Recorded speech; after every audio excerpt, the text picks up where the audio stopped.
Chapter 231. Chapter 53. The Eye of the Sea _ 3. Gods do not necessarily need to possess human virtues, Cohen could understand.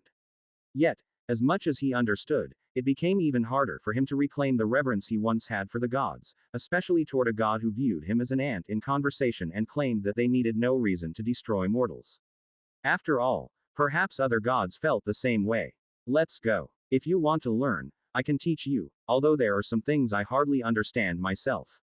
For now, let us enter the city and see what has exactly happened recently. As for the forethinker who left earlier, as the creator of bronze humanity, he was supposed to frequently stay in the human tribes. Cohen felt that he would eventually meet him again. When that time came, he could also consult this wise deity among gods on some questions that had troubled him for a long time. On Mount Olympus, the gods were all gathered together. A night had passed, and they were all aware of what had happened. Under Prometheus's guidance, humans deceived the deities, and after the divine king administered punishment, this creator of humans boldly defied the divine king's command and returned fire to the mortal realm. Fortunately, the god of sun Helios, timely, discovered all this. He went to the mortal world at dawn, bringing back the thief who had stolen the fire. Now, bearing chains, Prometheus stood in the center of the grand hall, awaiting his delayed judgment.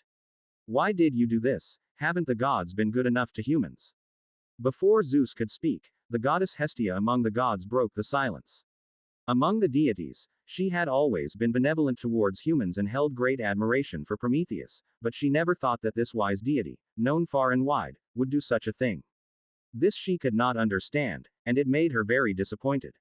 I am sorry, lady, my arrogance brought all this upon us, and I am willing to bear the consequences for what I have done. Somewhat speechless, Prometheus did not make eye contact with Hestia.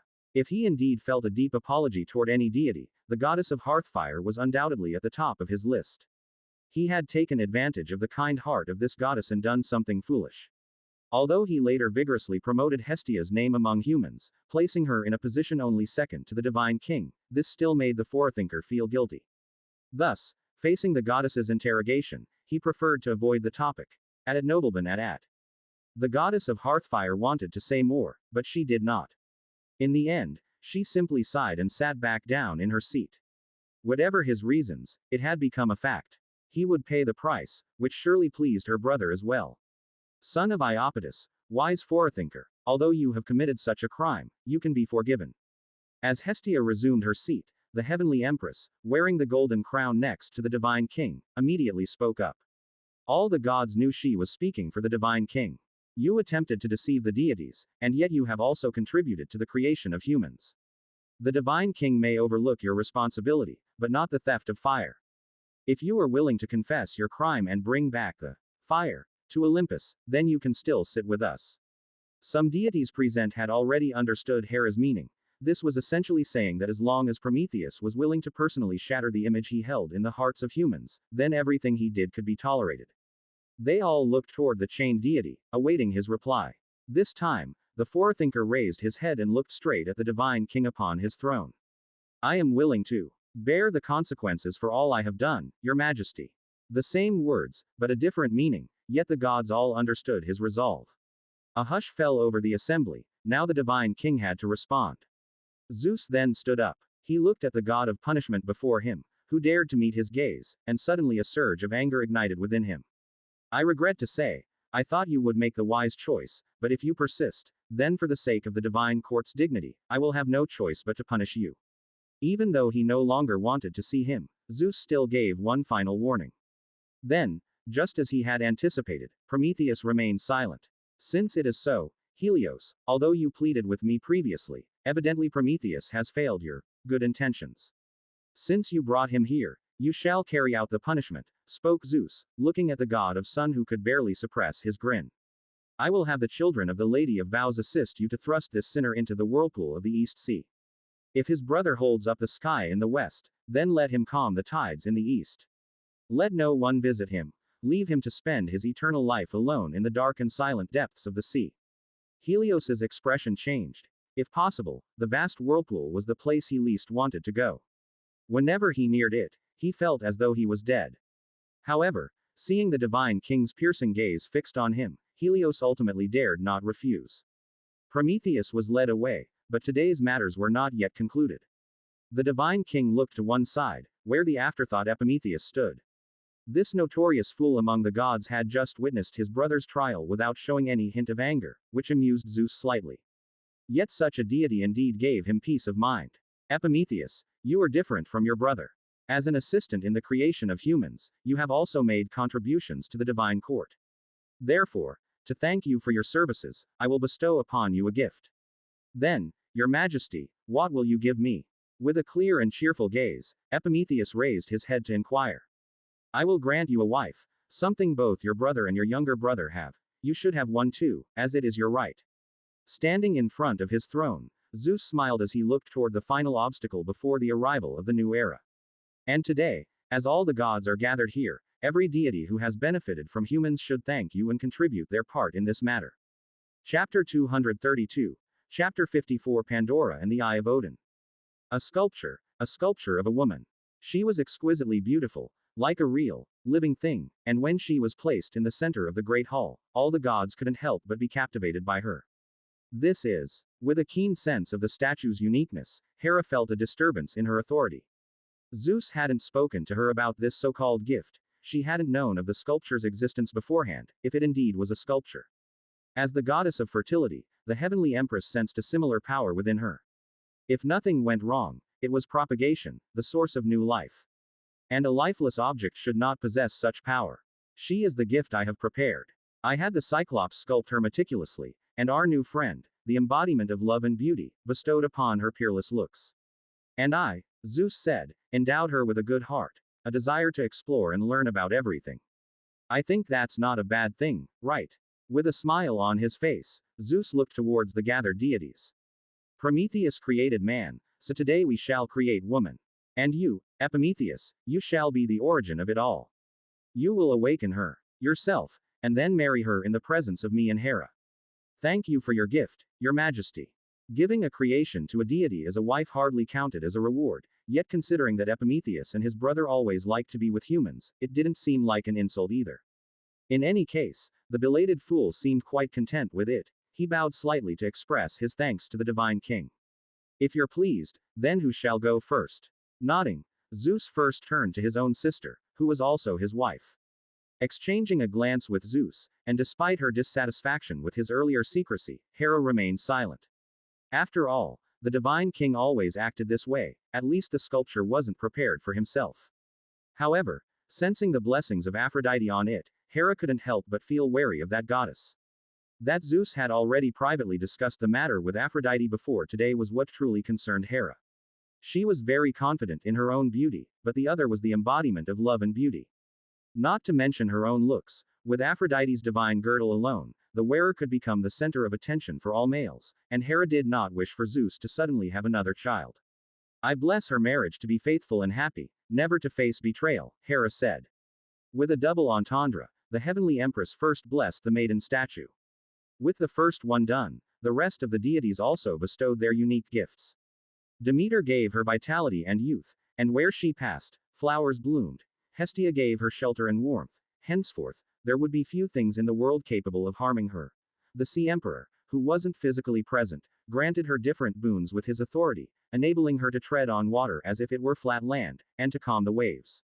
Finally, when each deity had given their blessings, the divine king also prepared another gift for her, wisdom. For he found that excessive wisdom might not be a good thing after all, it could breed arrogance and pride. But just as he reached out his hand, Zeus's expression suddenly changed. What's wrong? Noticing the change in the person beside her, Hera couldn't help but ask. It's nothing, I just have a bit of a headache, Zeus said. Forcing a smile as though nothing had happened, Zeus withdrew his hand. The incident passed without further attention from the deities present, except Hera looked a bit skeptical. Just now, she had sensed a very strange aura on Zeus, similar to when her sister was pregnant. After Demeter had given birth to her daughter, she hid her in an unnamed valley, letting her grow up there rather than come to Olympus. Hera knew that she was being cautious, but she had known about it all along. If the goddess of fertility didn't even know about the birth of the closest people to her, it would be quite ridiculous. Knowing that it was just a weak goddess, she had pretended to be unaware. What about Lord Hades? Should we wait for him? The deities had finished blessing, but as if noticing something, one deity spoke up to remind them. As with past occasions, Hades hadn't come to Olympus and was still alone in the underworld. There's no need for that, Zeus said. Zeus shook his head slightly, having pushed past the earlier discomfort. Although Hades couldn't come in person, he has long been grateful to the benefactor of mankind. He and the gods of the underworld have crafted a treasure. Let it be the wedding gift for you both, Zeus explained. With that, a beautifully ornate jar appeared in Zeus's hand, topped with a bronze lid and inlaid with magnificent gemstones.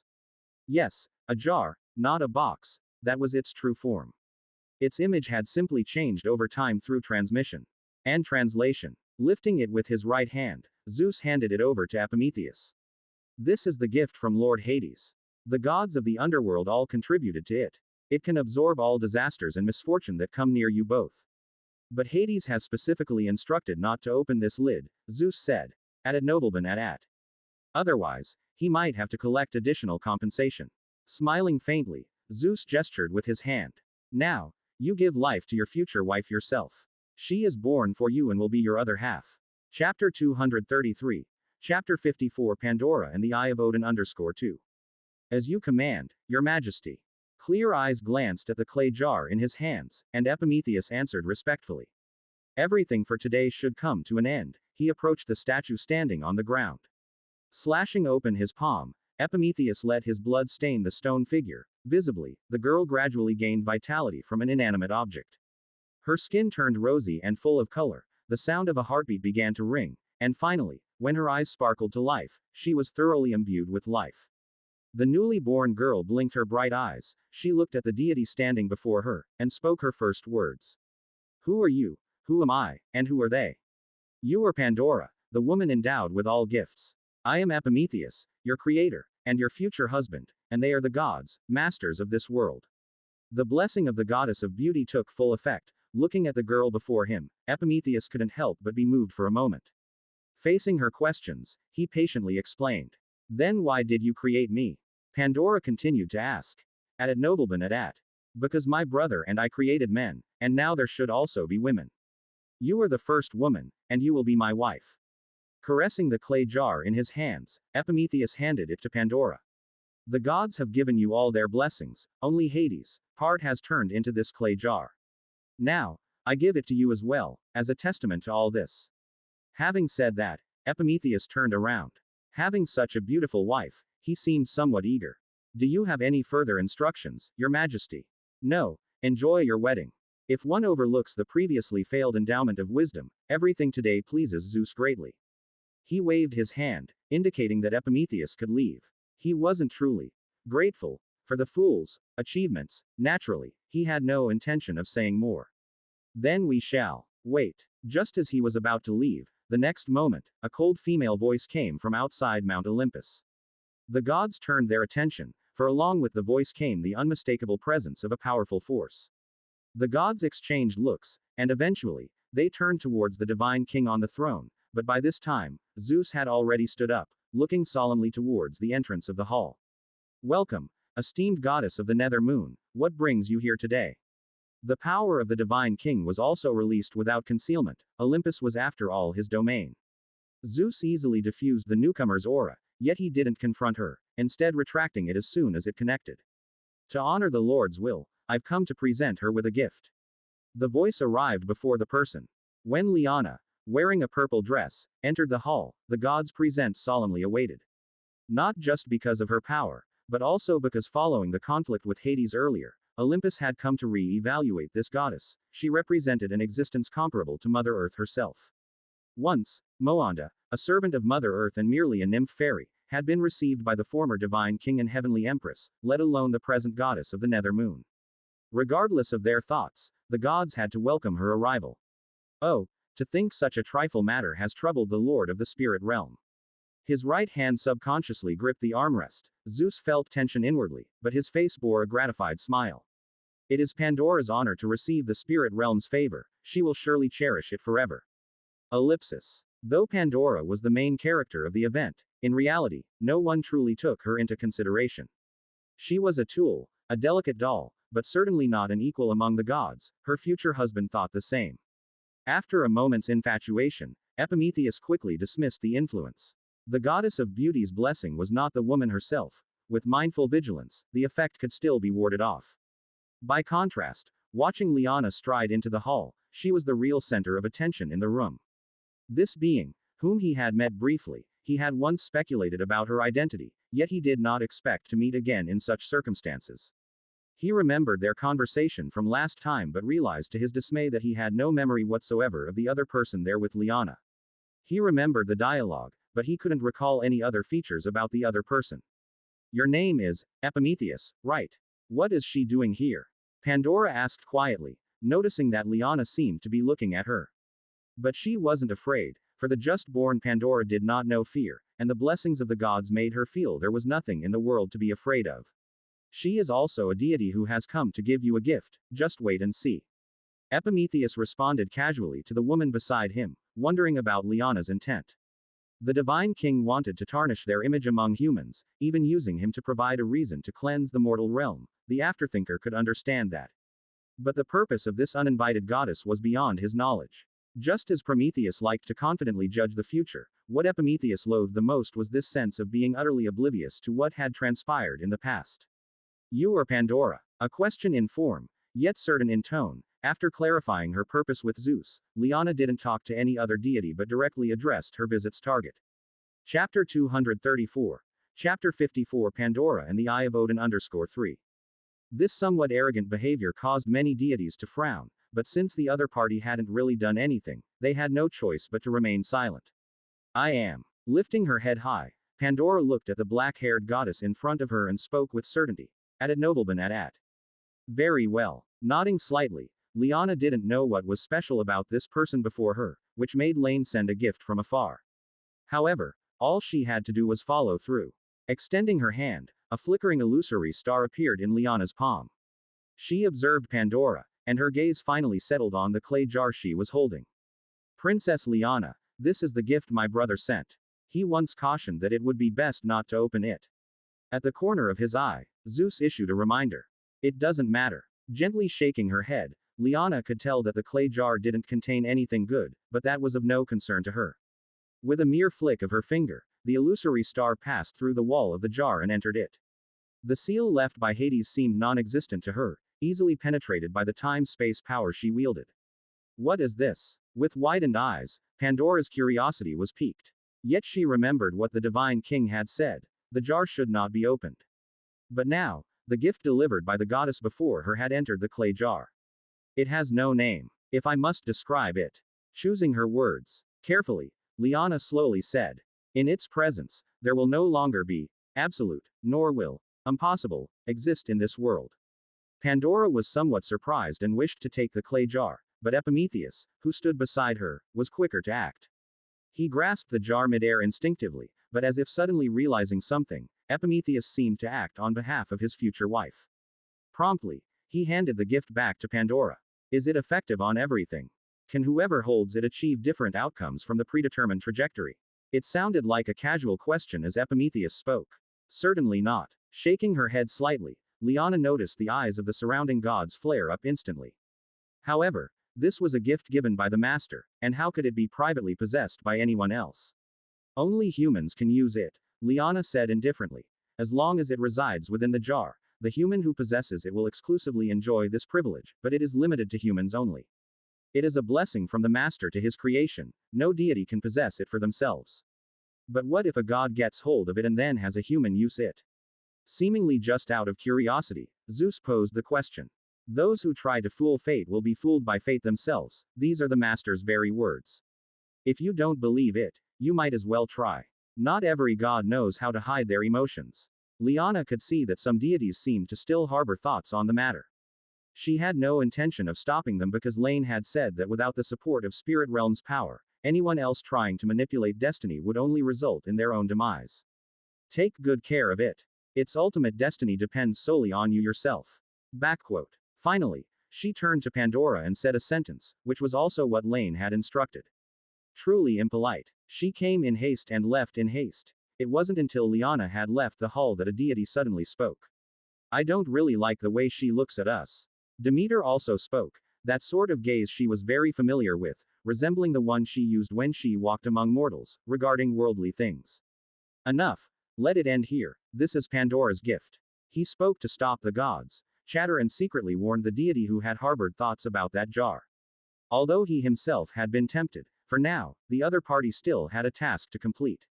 Return to where you came from, Prometheus, along with your wife, and set humans back on the right path.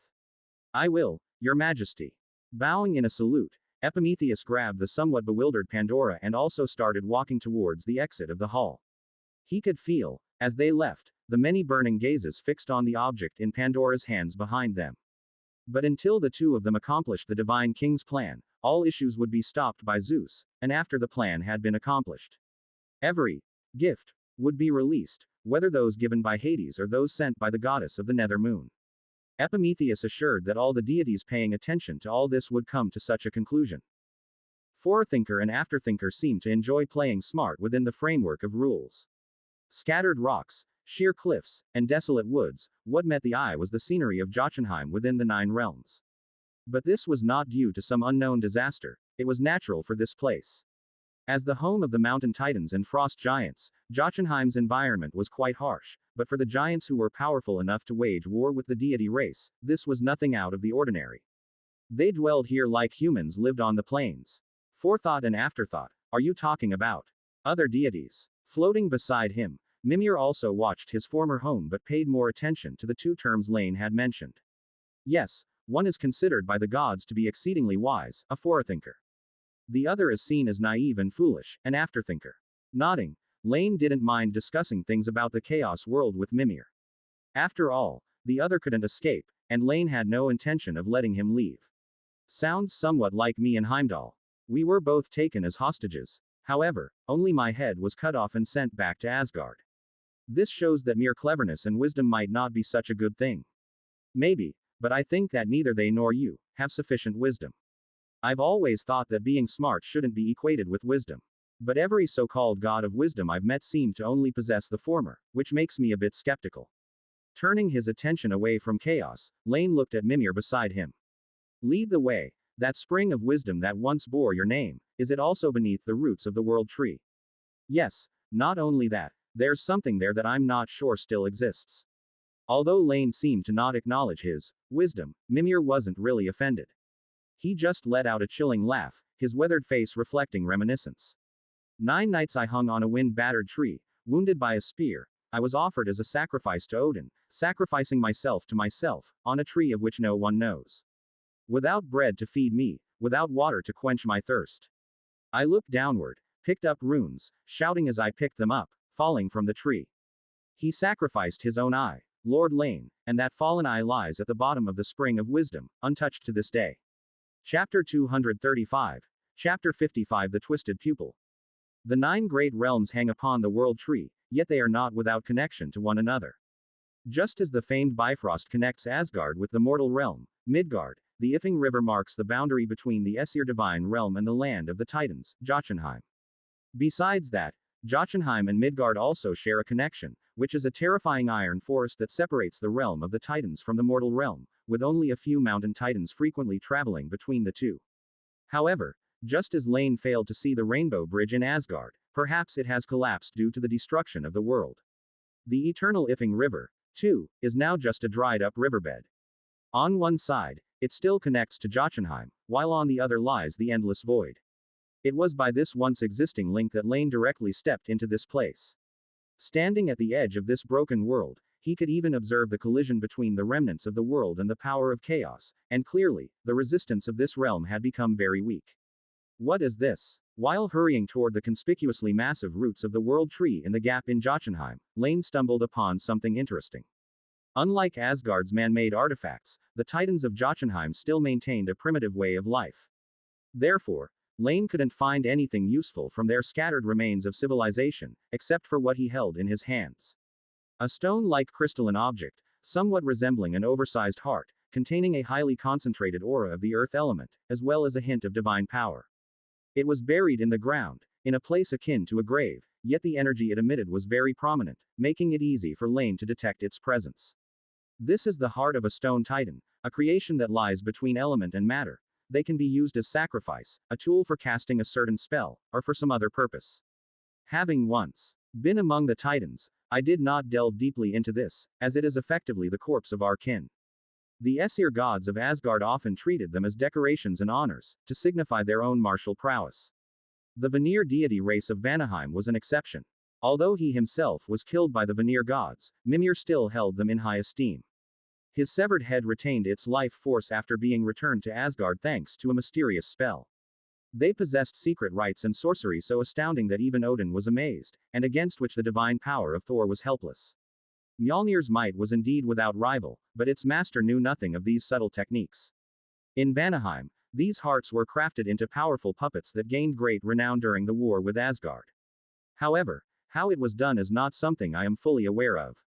Just as Odin never managed to learn the spell for immortality, many secrets of Vanaheim are not shared with outsiders. Added Nobleman at. Nodding his head, Laine acknowledged his understanding. The art of puppet making sounded intriguing, but it wasn't what he sought. His greatest skill lay in the creation of life, not intricate constructions. If Laine were to try his hand at making a puppet, it probably wouldn't compare to the knowledge others had accumulated over tens of thousands of years. He had no future memories to draw upon for these special spells and alchemy techniques. I see, so, these are the hearts of the Frost Titans and Fire Titans. Flying on, hearts rich with element and divine nature like these were not uncommon here. Laine quickly found two more types. However, the remains of the fire giants were particularly scarce, perhaps because in the myths, they primarily resided in the fiery land of Muspelheim, venerating Surtur as their leader. Yes, it seems you are quite interested in them. Perhaps I can take you later to see the place where the Titans bury their own. What you've found here are mostly heart cores scattered outside for various reasons. They are not only few but also lack the remnants of powerful Titans after death. Without the slightest shame of bringing an outsider to the graveyard of his kin, Mimir suggested on the side. That would be wonderful. After dealing with the issue of the world tree root, let's go take a look at the place you mentioned. Gathering the heart cores, Laine had an additional goal on his journey. Without purposely taking detours, he collected all such special crystals he could sense. Regrettably, in the domain of elements, while frost giants can symbolize water, and mountain giants and fire giants can represent earth and fire respectively, the Scandinavian mythos lacks giants that symbolize the sky, which is not a significant but nonetheless a regrettable omission. Skimming swiftly through the sky, after an indiscernible amount of time, under Mimir's guidance, Laine located the object of his quest directly below the main root of Yggdrasil. Just as with Urd's well in Asgard, under the flourishing roots of the world tree, the renowned spring of wisdom had not been spared, even having died a bit more thoroughly. The barren and parched ground was covered with dead vegetation, and a light breeze kicked up dust, darkening the sky even further. A few frail dead trees trembled in the wind, barely enduring. The once sacred well had turned into a dark pit, muddied and silted, devoid of any sparkling waters. A segment of Yggdrasil's root dangled above the well, with spotty bloodstains still visible. Perhaps in the distant past, Odin had made his sacrifice here. Chapter 236. Chapter 55 The Twisted Pupil _2. Upon arriving here and perceiving his surroundings carefully, Laine couldn't even find the seeds left by the fountain. Only an unsettling aura drifting through the air around him. Mr. Laine, the spring of wisdom is a spiritual entity. Perhaps in the previous disaster, it instinctively attached itself to something nearby and concealed its presence. Reminded the immense head of Mimir that was beside him. Maybe it has burrowed into this root system, or it could have merged into the depths of the earth. It might require some searching to find it. You're right, in fact, I've already found it. Looking down at the desolate and ruined land beneath his feet, Laine's face was impassive. Below the pit, there was a strange aura distinctly different from its surroundings. It was somewhat similar to the traces left in the Golden Palace, yet vastly different. If not unexpected, that was the eye of Odin that Mimir spoke of previously.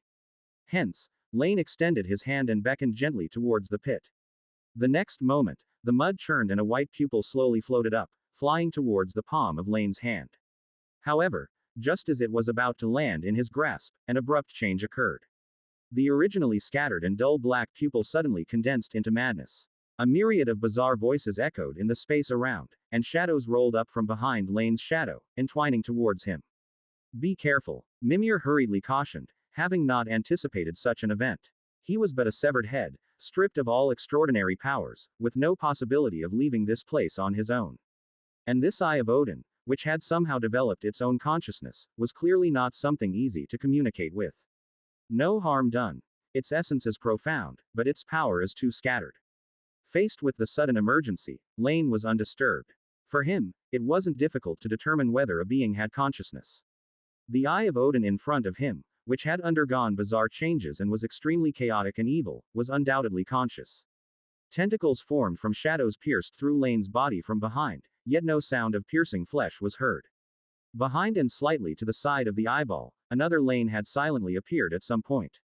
He didn't even glance at the eye of Odin that continued to radiate filthy spiritual fluctuations, but instead viciously grabbed at the air. Hiss. In the next instant, the distant eyeball burst apart, which turned out to be a mere illusion. The true eye of Odin was held directly in Laine's hand, and as it felt itself restrained, it struggled and thrashed madly, a ray shooting out from its pupil. But when it struck Laine's palm, it had no effect whatsoever.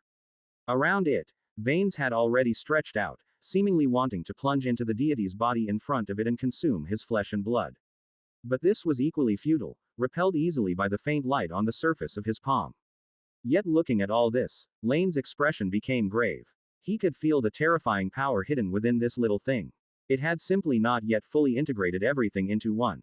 It was somewhat like when Laine had first carved out the spirit realm. In a short amount of time, he had gained a tremendous amount of power, but had not yet fully assimilated these things. Otherwise, Laine admitted that it might not have been so easy to subdue the other party.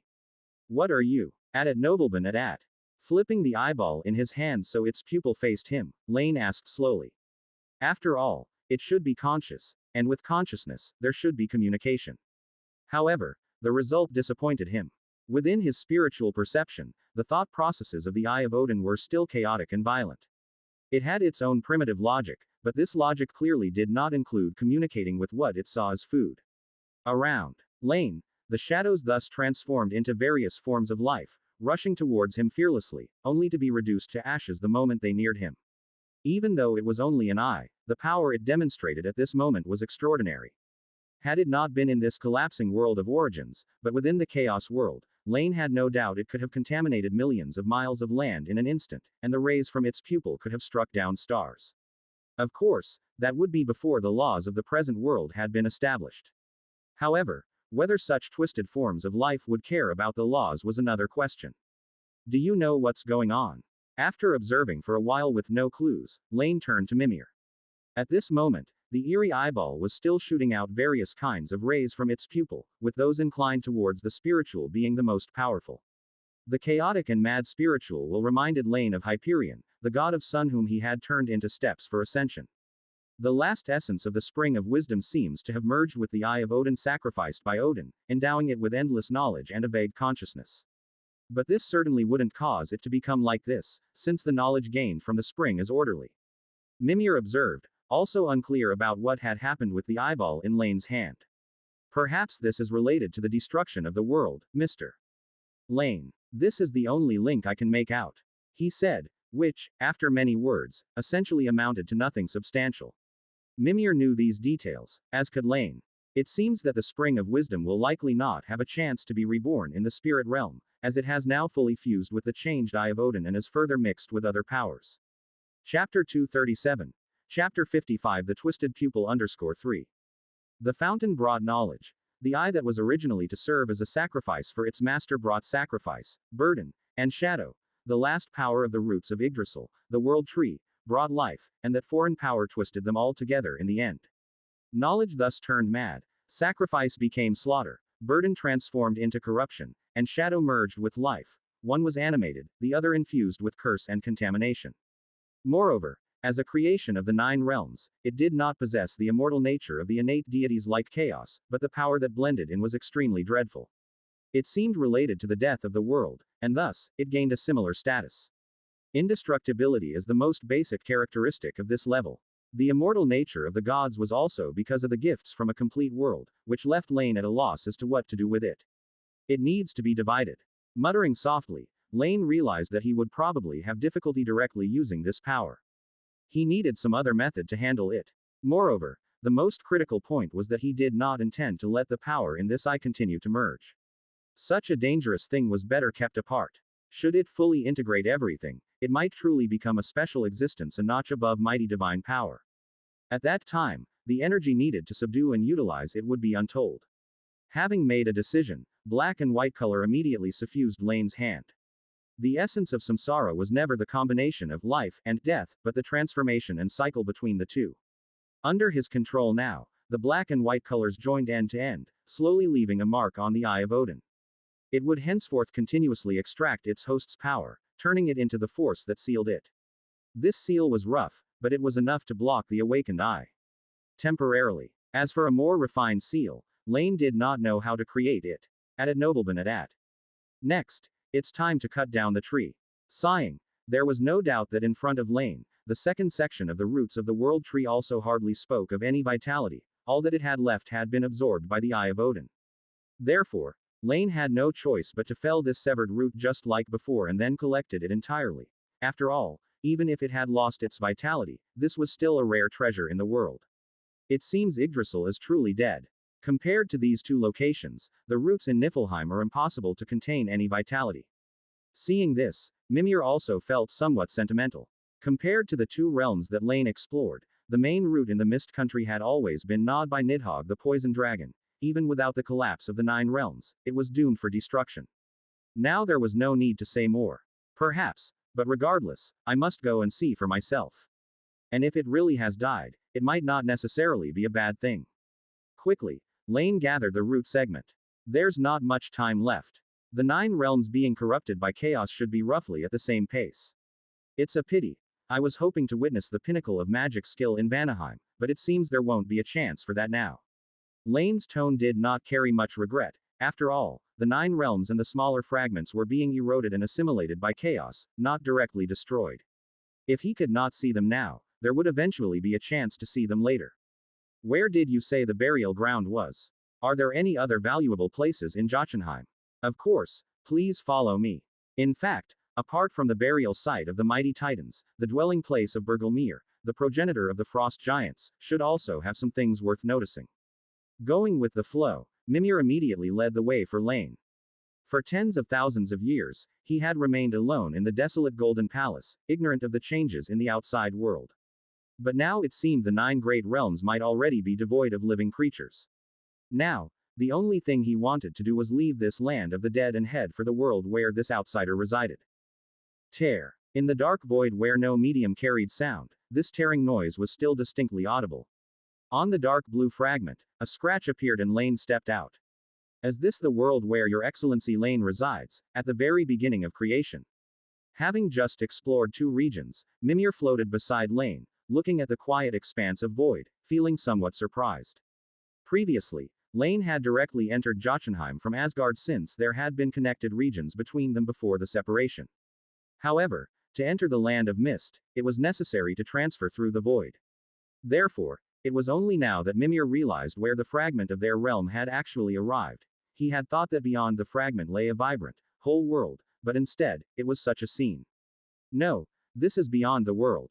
The true chaos is not inferior to the 9 great realms. In fact, it's much larger. Laine casually responded, glancing around. The specks of fragments had vanished, leaving only the core of the 9 great realms persisting. However, the chains formed from the rules of chaos were becoming denser. The remnants would probably not hold out much longer. He focused his attention on Svartalheim, the place Erebus had entered before and the homeland of the dark elves and dwarves, who excelled in smithing and possessed a unique system of magical spells. But Laine found that, even across a barrier, he could sense an empty space there. Clearly, unlike Laine, who had a purpose, the Dark Overlord had taken the simplest and most brutal approach. He appeared to have uprooted places that seemed valuable. This, however, had slowed him down considerably compared to Laine. If nothing went wrong, he had just left this place, and his second target. Is it a repetition? Looking at Niflheim, the misty realm clearly recently entered by someone else, Laine felt no urgency about being a step behind. If the first 2 realms were truly for the sake of treasures, then the last one was not the case. In later myths, it was precisely because Nidhogg gnawed through the roots of the world tree that the twilight of the gods occurred. Now, with the twilight of the 9 realms even more terrifying, what kind of changes would this place undergo? The World Tree. Sensing the presence of the Eye of Odin in his sleeve, Laine parted the barrier of the realm and stepped into the land of mist. No matter what it was, he had to see it for himself. Besides, this time, someone had gone before him. Thus the next moment, when Laine set foot on the soil of Niflheim, he was greeted by a sky filled with black and red. Chapter 238. Chapter 56 Flesh Mother Tree. Backquote. Sigh. A sweet breeze drifted over the skies of Niflheim, enshrouding the world in a pale red mist. When Laine stepped across the boundary, what he saw made him think for a moment that he had come to the wrong place. The original land of mist was cold and bleak. As one of the realms that existed before the World Tree was born, it was the polar opposite of Muspelheim, the realm of ice and fire, enshrouded in thick fog all year round. At Nobelben at. Snow and ice coated the land of Niflheim. There was no light, no warmth, only the Havergelmere spring, the world's first fountain, winding its way through.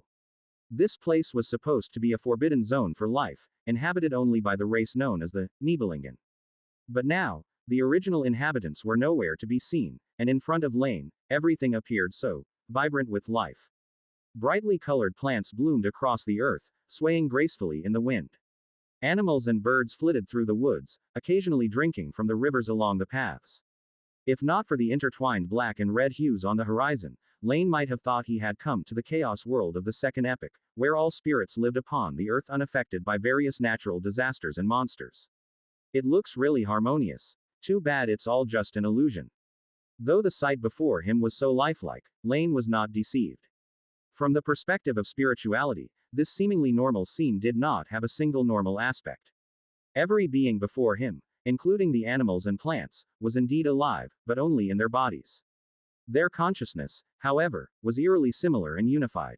Or more accurately put, they did not have their independent thoughts and had instead become part of a broader collective consciousness.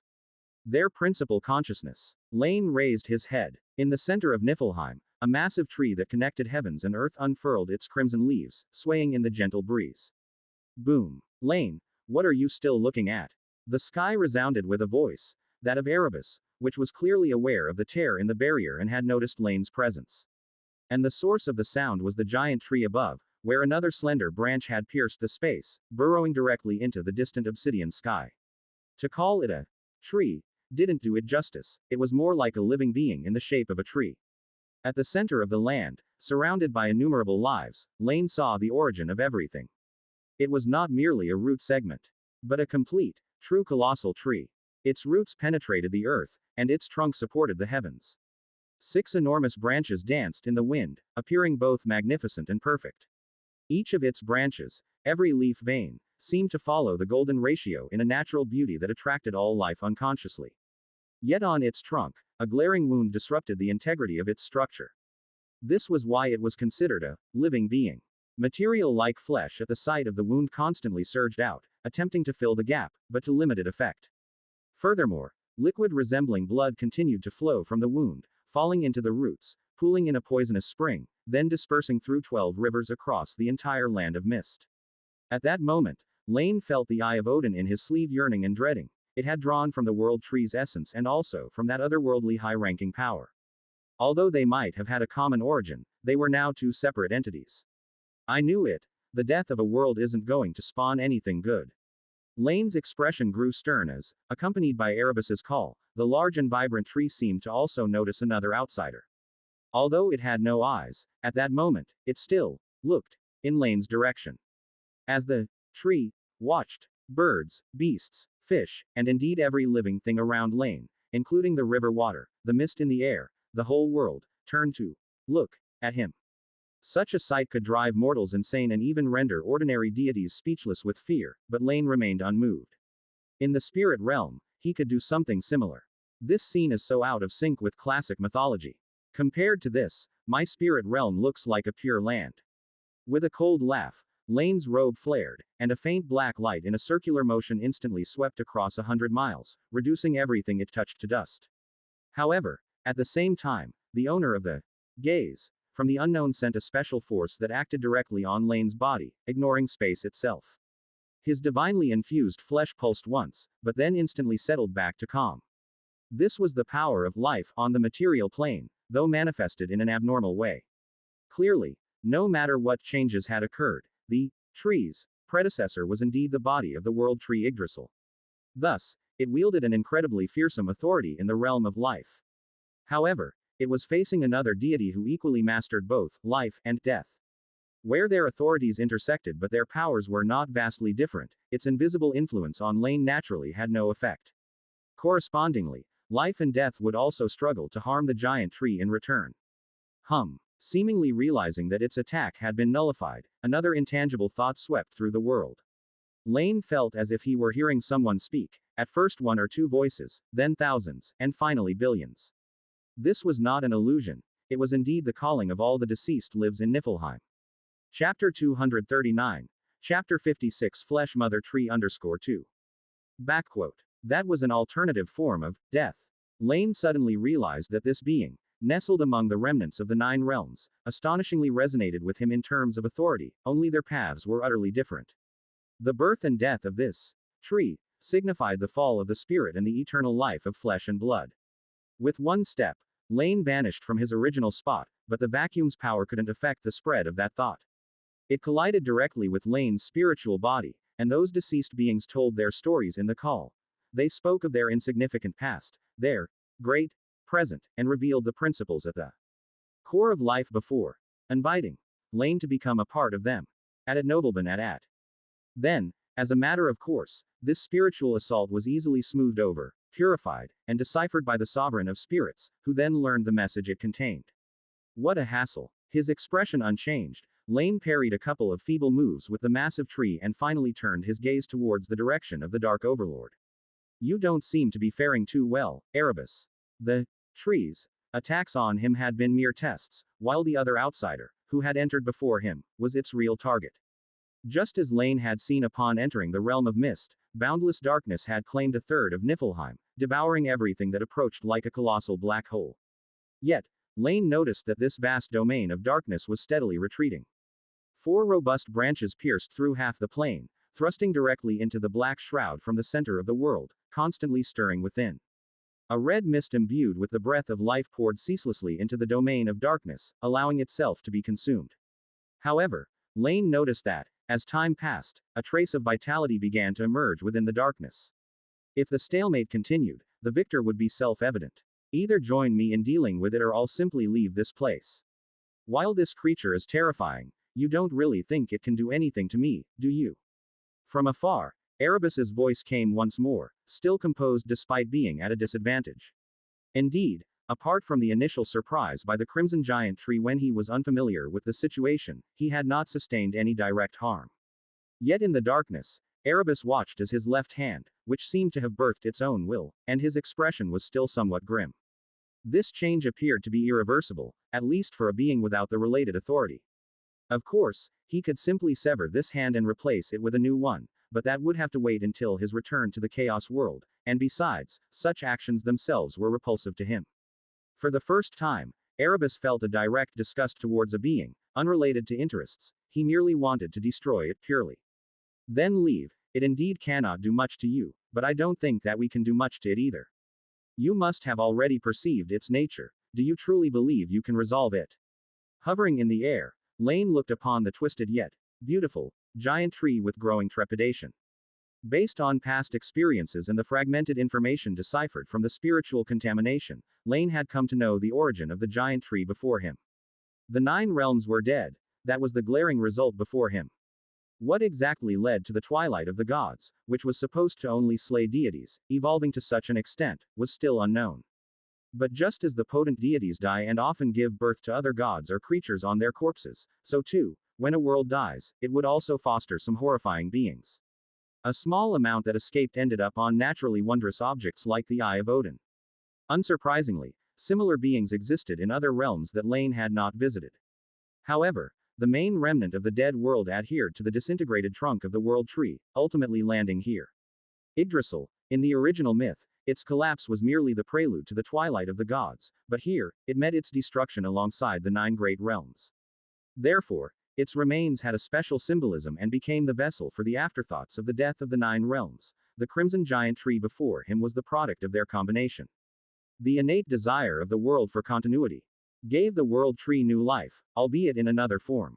At this moment, the giant tree seemed like a kind of alternative primordial god. As for why it didn't resemble normal deities, there was nothing odd about that. Not because some extraterrestrial entity influenced them, but a world in itself is like that, embodying both order and chaos. When the world is whole and healthy, the aspect of order usually prevails, such is the case with the chaos world. But when a world is on the brink of destruction, chaos becomes dominant, leading everything into disorder, and the giant tree before him is such an example. It was born from the death of the nine realms in Yggdrasil, and from their twin desire for life. Only its methods of pursuing life were clearly not accepted by normal life forms. It attempted to assimilate all things into itself, thereby eternally extending its own existence. It inherited the all-encompassing nature of the world so it wouldn't annihilate any life but merge with them instead, just like its current consciousness, which was composed of the instincts of the nine realms, the vague thoughts of the world tree, and the collective life of Niflheim. That is precisely why Laine referred to it as it. Chapter 240. Chapter 56 Flesh Mother Tree _3. However, at this moment, Laine looked at the crystal branch that was piercing through space towards himself and couldn't help but assign it an alias in his mind. Ancient Hatred Katakana Flesh Mother Tree, undoubtedly, was a very fitting name. In this interface that had been assimilated by the other party over tens of thousands of years, he no longer had any hope of finding anything valuable. It would be enough to continue testing the abilities of the mother tree and then wait for the chaos world to transform and seal it, since such a life form was absolutely intolerable in the present world. Just as Laine stepped into the land of mist, at the edge of Niflheim, within a colossal glacier towering over 10,000 meters, a massive shadow stirred its body once more. The roots of the world tree within the land of mist originally took hold above the Havergelmere spring, whose waters not only teemed with toxins but were also piercingly icy. At Novelben at. These waters flowed in the equally frigid land of mist and then formed glaciers of varying sizes. Among them, the largest one concealed a massive shadow within. Ever since the first outsider from beyond the realms appeared, he had awakened from his deep slumber, and with the arrival of the second, his thoughts solidified even more. From the day of the world's demise, having witnessed the birth of the giant tree and the death of the deities, this shadow had sealed itself within the glacier, waiting for a turn of fate. Tens of thousands of years had passed, and he had almost given up hope, yet, unexpectedly, the turning point finally came. It was just that his own life had also reached its end. Despite being a godlike being in the nine realms, gods in this realm were not eternal. He was Nidhogg, the black dragon symbolizing despair, yet now, the only one truly feeling despair was he himself.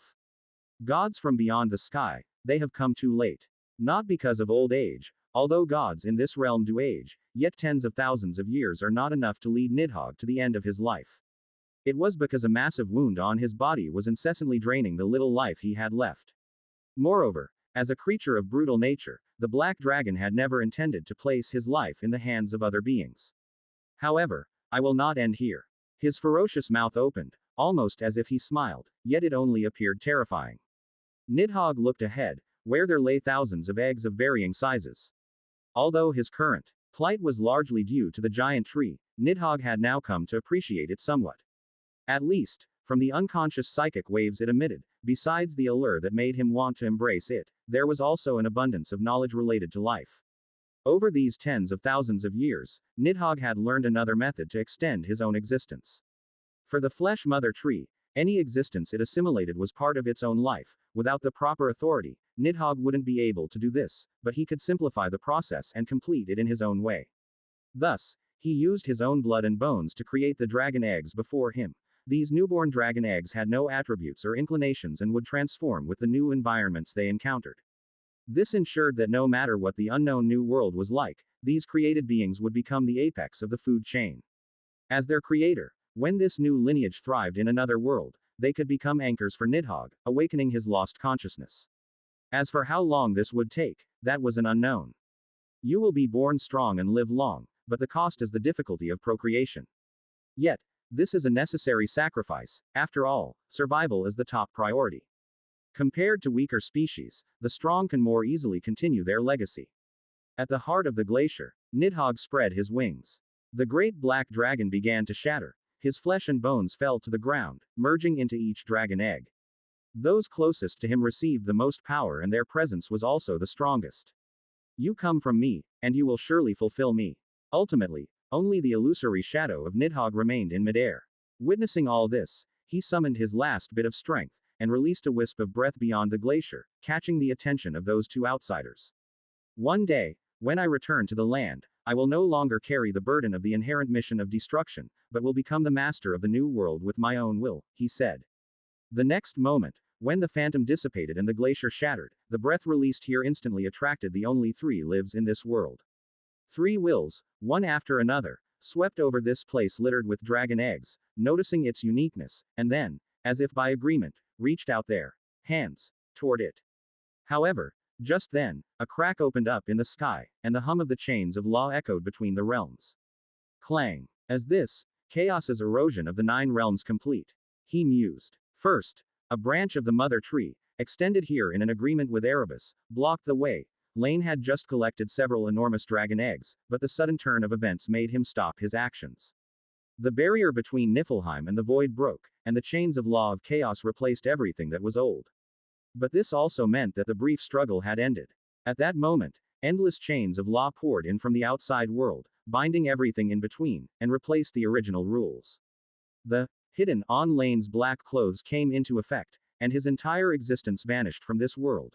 And simultaneously, on another side, the darkness that once occupied 1/3 of the world had vanished without a trace, leaving only pits in the ground that looked like they had been dug 3 feet deep. Only the flesh mother tree, whose thoughts were in chaos, still made its presence felt, and then was targeted by innumerable chains of law, bound layer upon layer. It still struggled and fought, but the outcome was already foreseeable. After a brief gaze, Laine vanished on the spot and immediately appeared in the void outside the realm. He could see that the fragments of the 9 realms had already ceased their resistance and were being dragged by the chains of order toward a distant world. The dark mist converged beside him, turning into a familiar figure, but for some reason, Erebus's left hand was still enveloped in a mist. Did you find something ahead? He asked. The barriers of the 9 realms had been opened, and now the interior was completely exposed. The Lord of Darkness easily noticed that the realms Laine had previously visited appeared to be very intact. Given the large disembodied head floating nearby, it wasn't difficult to guess that Laine had probably been fortunate enough to encounter communicative natives, and then learned much more concrete information from them. Yes, a head of no particular use, but at least it knew something, he replied casually. Watching the realm moving in the void, Laine responded to the Lord of Darkness offhandedly. A brief adventure seemed to yield much, but the unknowns were greater still, though the remaining issues would have to be resolved within the chaos world. With so many bizarre new elements added, who knows what the future heroic epics from the myths will look like. Fighting the resurfacing ancient evils under the guidance of the gods, thwarting the plots of the outer deities to destroy cities, or eradicating the secret cults hidden beneath the kingdoms, these were the unknowables. But those were the concerns of mortals. What really troubled Laine was that massive flesh mother tree. There's nothing much to see here anymore. I just hope that the world, which has never done much good, could be of some use this time, he said. That being said, looking at the still struggling and resisting flesh mother tree, Laine didn't hold much hope for this. Chapter 241. Chapter 57, Suffering. Those eggs of life, you took more than one, didn't you? The authority of darkness may be unparalleled in hiding and concealing its form, but it's not as good at stealing things as space is, which is why Erebus was a step too slow in the Foggy Kingdom. This was originally inconsequential, simply a matter of Laine taking more and he taking fewer, but because Chaos's invasion of the 9 realms was suddenly complete, both hastened to end their theft. In such circumstances, Laine naturally couldn't take many, but Erebus only managed to collect one from the very edge. You're also interested in this kind of thing. I thought such weak life forms wouldn't catch your eye. Moving his gaze away from the crystalline branches of the flesh mother tree, Laine's thoughts scanned through his spoils. 2 seemed quite vigorous, a dozen or so average. Of course, even the most average was a genuine transcendent being the earliest of the dragon kind. Perhaps their descendants' bloodlines would gradually fall dormant and stabilize after several generations, but this batch, which might be called ancestor dragons, truly possessed a powerful essence. Just reaching adulthood would easily allow them to become legendary beings, and as the years passed, they could continuously unearth the potential within their bloodlines, grow stronger, and after the long years, possess nearly divine strength. As for the 2 that were clearly more powerful, they could probably touch upon the domain of gods. How strong they eventually become, though, would depend on where they grew up. Their development would be influenced by their environment, leading to changes in their attributes and gifts, and those that landed in Laine's hands were undoubtedly the luckier ones. The dragon eggs left in Niflheim would probably be scattered randomly across the world. After all, that kingdom had already been assimilated by the flesh mother tree, and the dragon egg's location was one of the few places unaffected. Life from other worlds has some value for research, and besides, it is alive. If it could breed a race, that would be nice. Haven't you always been interested in these mundane creatures? Frowning, Erebus felt a bit of a headache as he looked at the single, isolated dragon egg he had obtained. He planned to trade for another from Laine's hands, but upon careful consideration, he seemed to have nothing to trade. Either the value was too great, and he felt it was not worth exchanging for an egg, or he knew without asking that Laine wouldn't be interested. Then you can study it on your own, I won't disturb you. I'm sure you will find something worthwhile. With a faint smile, Laine reached out to grab Mimir, who suddenly became mute upon bumping into Erebus, and turned to head back the way he had come. Just as the other had thought, there was nothing Laine wanted. Indeed, things like darkness, source power clearly didn't fall into tradable items. There's still time, he thought. He wanted to see where the 9 realms would integrate into Chaos World. After the initial movement, they would be enveloped by the world's power and begin a long digestion process, unnoticed. Behind him, watching Laine's departing figure, the Lord of Darkness said nothing, vanishing without a trace. He had intended to trade for another egg from Laine, but it wasn't essential. The gods of chaos had never lacked divinities able to breed their offspring independently, although it would consume more power. Added Nobleman at. The reason he suddenly took an interest in these otherwise contemptible weak beings was because, previously in the darkness kingdom of Svartalheim, Erebus found numerous traces of intelligent life. Though they had mostly perished, many of their tones still existed. Even a cursory glance surprised Erebus. He discovered that not only were there gods in this world, but also humans. The existence of gods in other worlds isn't unusual, but the presence of humans stood out. Moreover, from some of the records discovered, unlike the weakness of humans, the native inhabitants of the Darkness Kingdom, those known as Dark Elves and Dwarves, seemed more potent, older, originating from the body of the very first being of this world, Ymir, born from an intertwinement of ice and fire. Yet in the end, only humans dwelled in the center of the 9 realms, in Midgard. In different worlds, only humans and gods are so similar, sparking a realization in him. Laine had also always shown concern for these intelligent beings. And then there's that power known as faith. Erebus had noticed it long ago, but it only held some significance to a battered Gaia to some extent, compensating for her losses. It mattered for that current divine king too, allowing him to rise above other gods. However, it didn't help the primordial gods become completely great, so the Lord of Darkness had always overlooked it. But now, from the tones of the Dark Elves, he noted that the warfare between the world's 2 great deity races seemed to have some obscure connection with faith. One of the sources of their conflict was the argument over who was more deserving of mortals' reverence.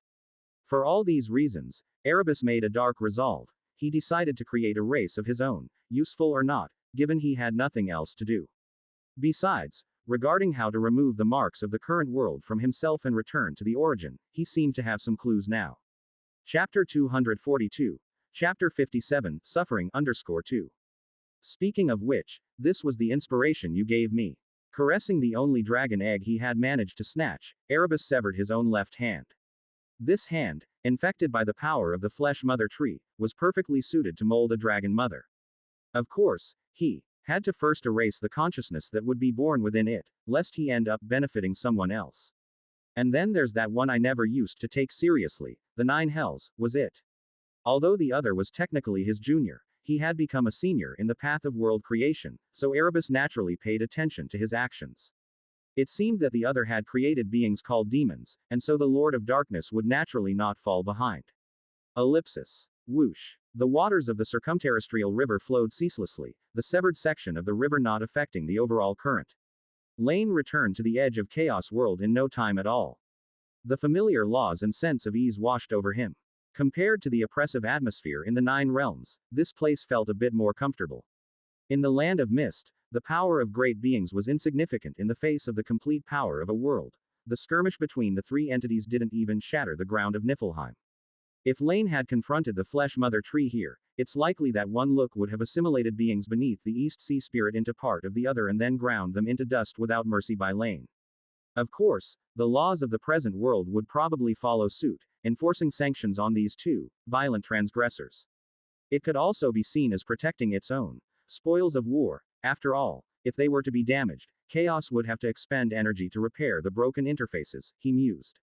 Standing above the long river, Laine looked into the distance at the 9 realms dragged by chains of order, noticing that their trajectories were gradually separating. The land of mist had the most chains and was the most dense, as there was still a big bomb inside of it. Several fragments had been peeled off from it, likely parts that the mother tree had not assimilated. Looking at the direction, it was being pulled towards the bottom of all worlds.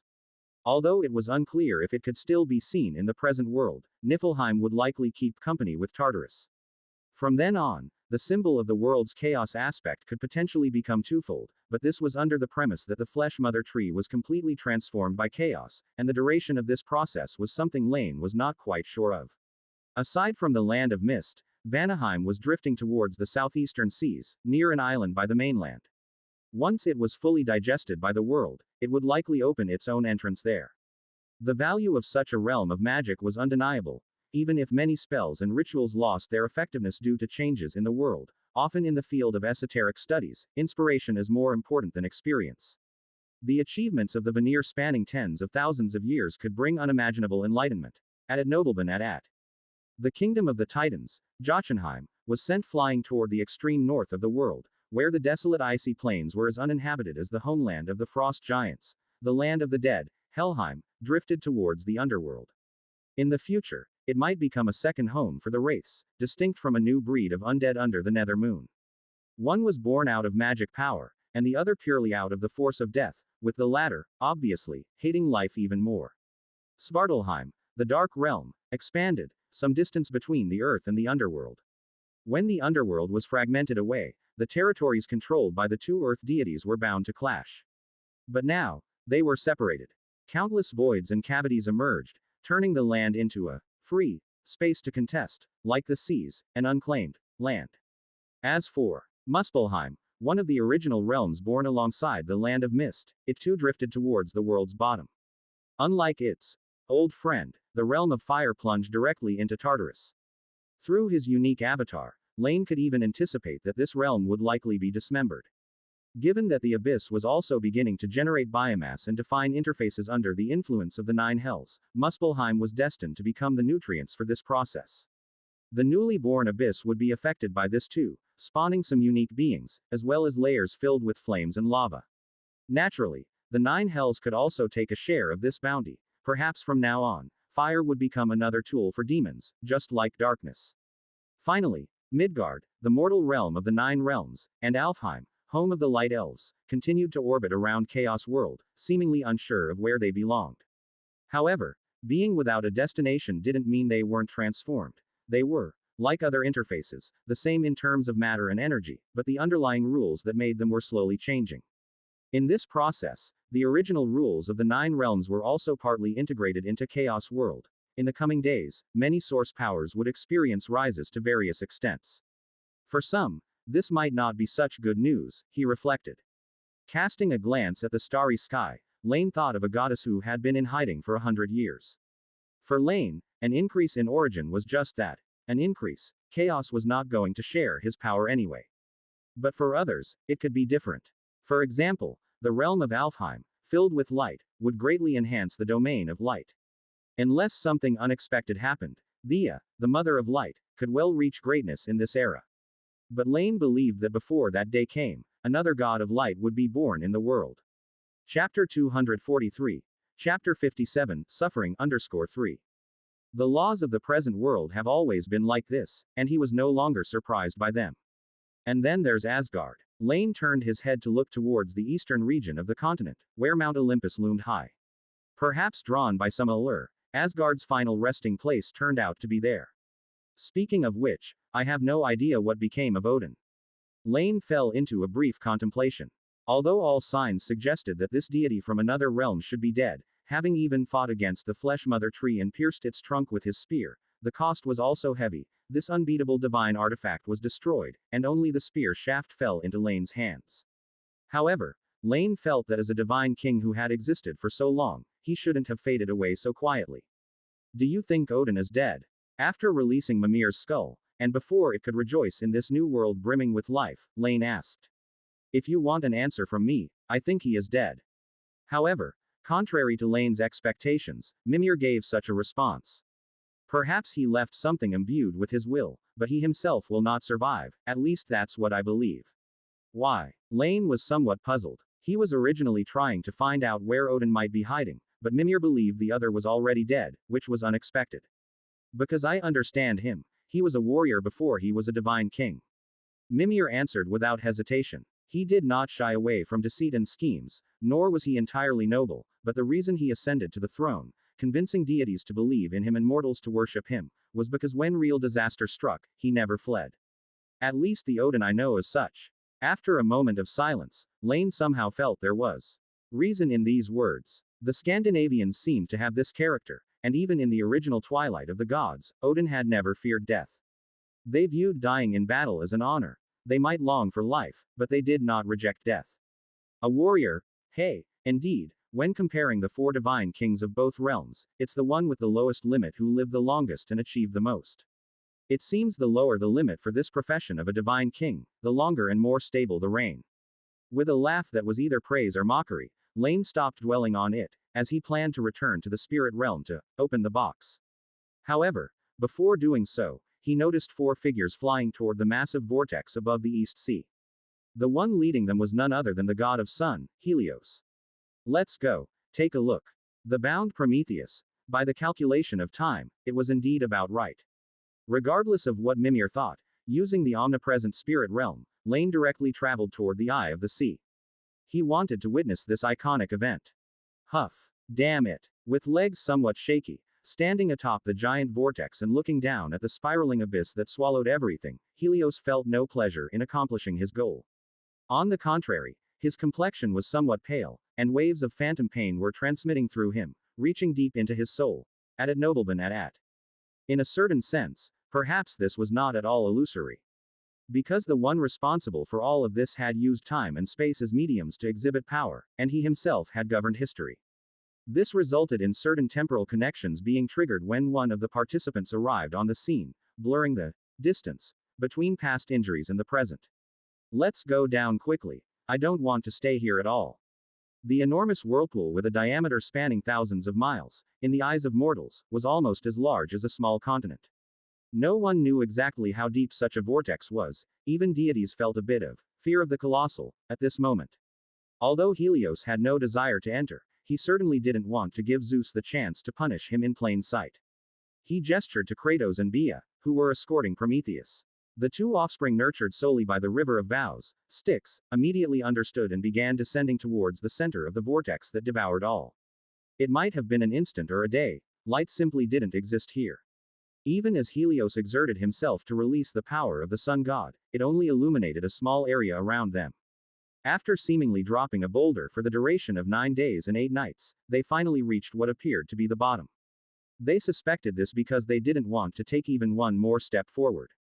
Let's do it here, don't you think? Turning to Prometheus, the god of sun asked softly. The surrounding darkness and silence made him subconsciously lower his voice, as if speaking louder might attract some terrible devastation. Then I don't think you want to go further down anyway. Besides, I suppose the divine king wouldn't care whether I'm at the very bottom of the sea or not. Surveying what would be his home for the foreseeable future, Prometheus spread his arms. Come on. To be honest, Prometheus was somewhat afraid before making his decision, but now he had come to terms with it. Some physical sufferings, even those less than the betrayal of his student, no longer saddened him. This is the divine king's command, we merely execute it. Kratos and Bia exchanged glances, and as they apologized to Prometheus, they took out the heavy chains forged by the Cyclops. Chapter 244. Chapter 57. Suffering_4. They bound the forethinker's hands and suspended him here, where there was clearly no fulcrum to hang from, yet the chains somehow held Prometheus aloft in midair. Then Bia took out a long nail and drove it forcefully into his chest. Blood flowed down his body, eventually falling into the vortex below. When they had finished this step, the two stepped back and stood beside the god of sun. At that moment, an immense pressure poured onto Prometheus's slender body, causing his bones to creak and groan. At sea, the restrictions of the present world were slightly more lenient than those on land, so the god of sun had been using divine power to resist the pressure at this oceanic maelstrom, but the long nail driven into the chest of Prometheus locked away the Titan's divine power, forcing him to face the pressure with his own flesh. The so-called calming of the tides was naturally not to hope that Prometheus, who lacked even intermediate divine power, could dispel the vortex, but rather, because he was locked here, the pull of the great whirlpool on the outside world was somewhat reduced. And perhaps some lives that had fallen into the vortex could find a way out, should they live to see the forethinker. Indeed, the chains and iron nails forged by the Cyclops bound Prometheus's divine power yet gave him a chance to release others, though not himself. He could send others away from this bottomless maelstrom, but he was to remain here forever. Men suffer not from lack. Though chaos had no such saying, the principle was the same. Zeus intended to torment Prometheus's soul in this manner, either endure the clearly unequal treatment between himself and others or watch coldly as other lives died. If he truly chose the latter, the divine king believed it would not be long before humans no longer occupied Prometheus's heart. Lines, after all, tend to slip step by step, and by then, he naturally expected to see the obstinate Titan god bow his head to him. Although I know your answer, Prometheus, said Helios, suppressing the discomfort in his heart, but as the divine king requests, I still must say to you, you have experienced this pain, not for a day, not for a year, but forever. Yet if you are willing to take back the fire from humans, you can leave now.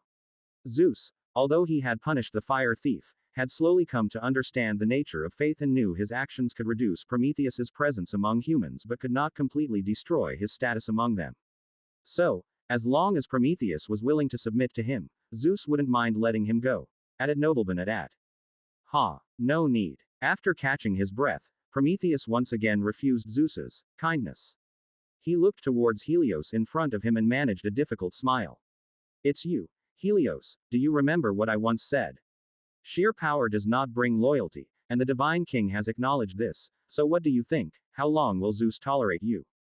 The god of sun's pale face darkened, as Kratos and Bia by his side did their best to reduce their presence. After a while, Helios raised his head and said slowly to Prometheus. So, do you have any advice for me, wise forethinker?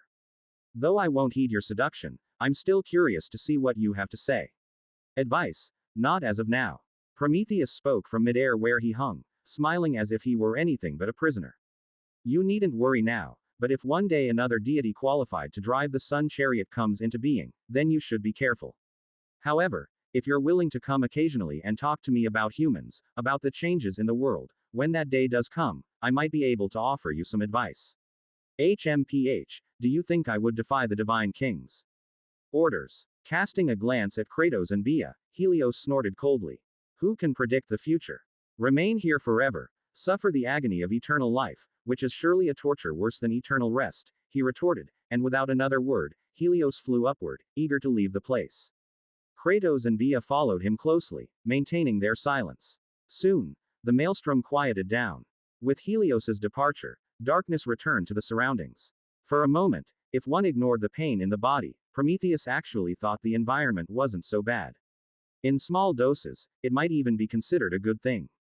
But stretched over an era of millennia, it would likely be, as Helios said, a punishment worse than eternal rest. So tell me, do you regret it now, Prometheus?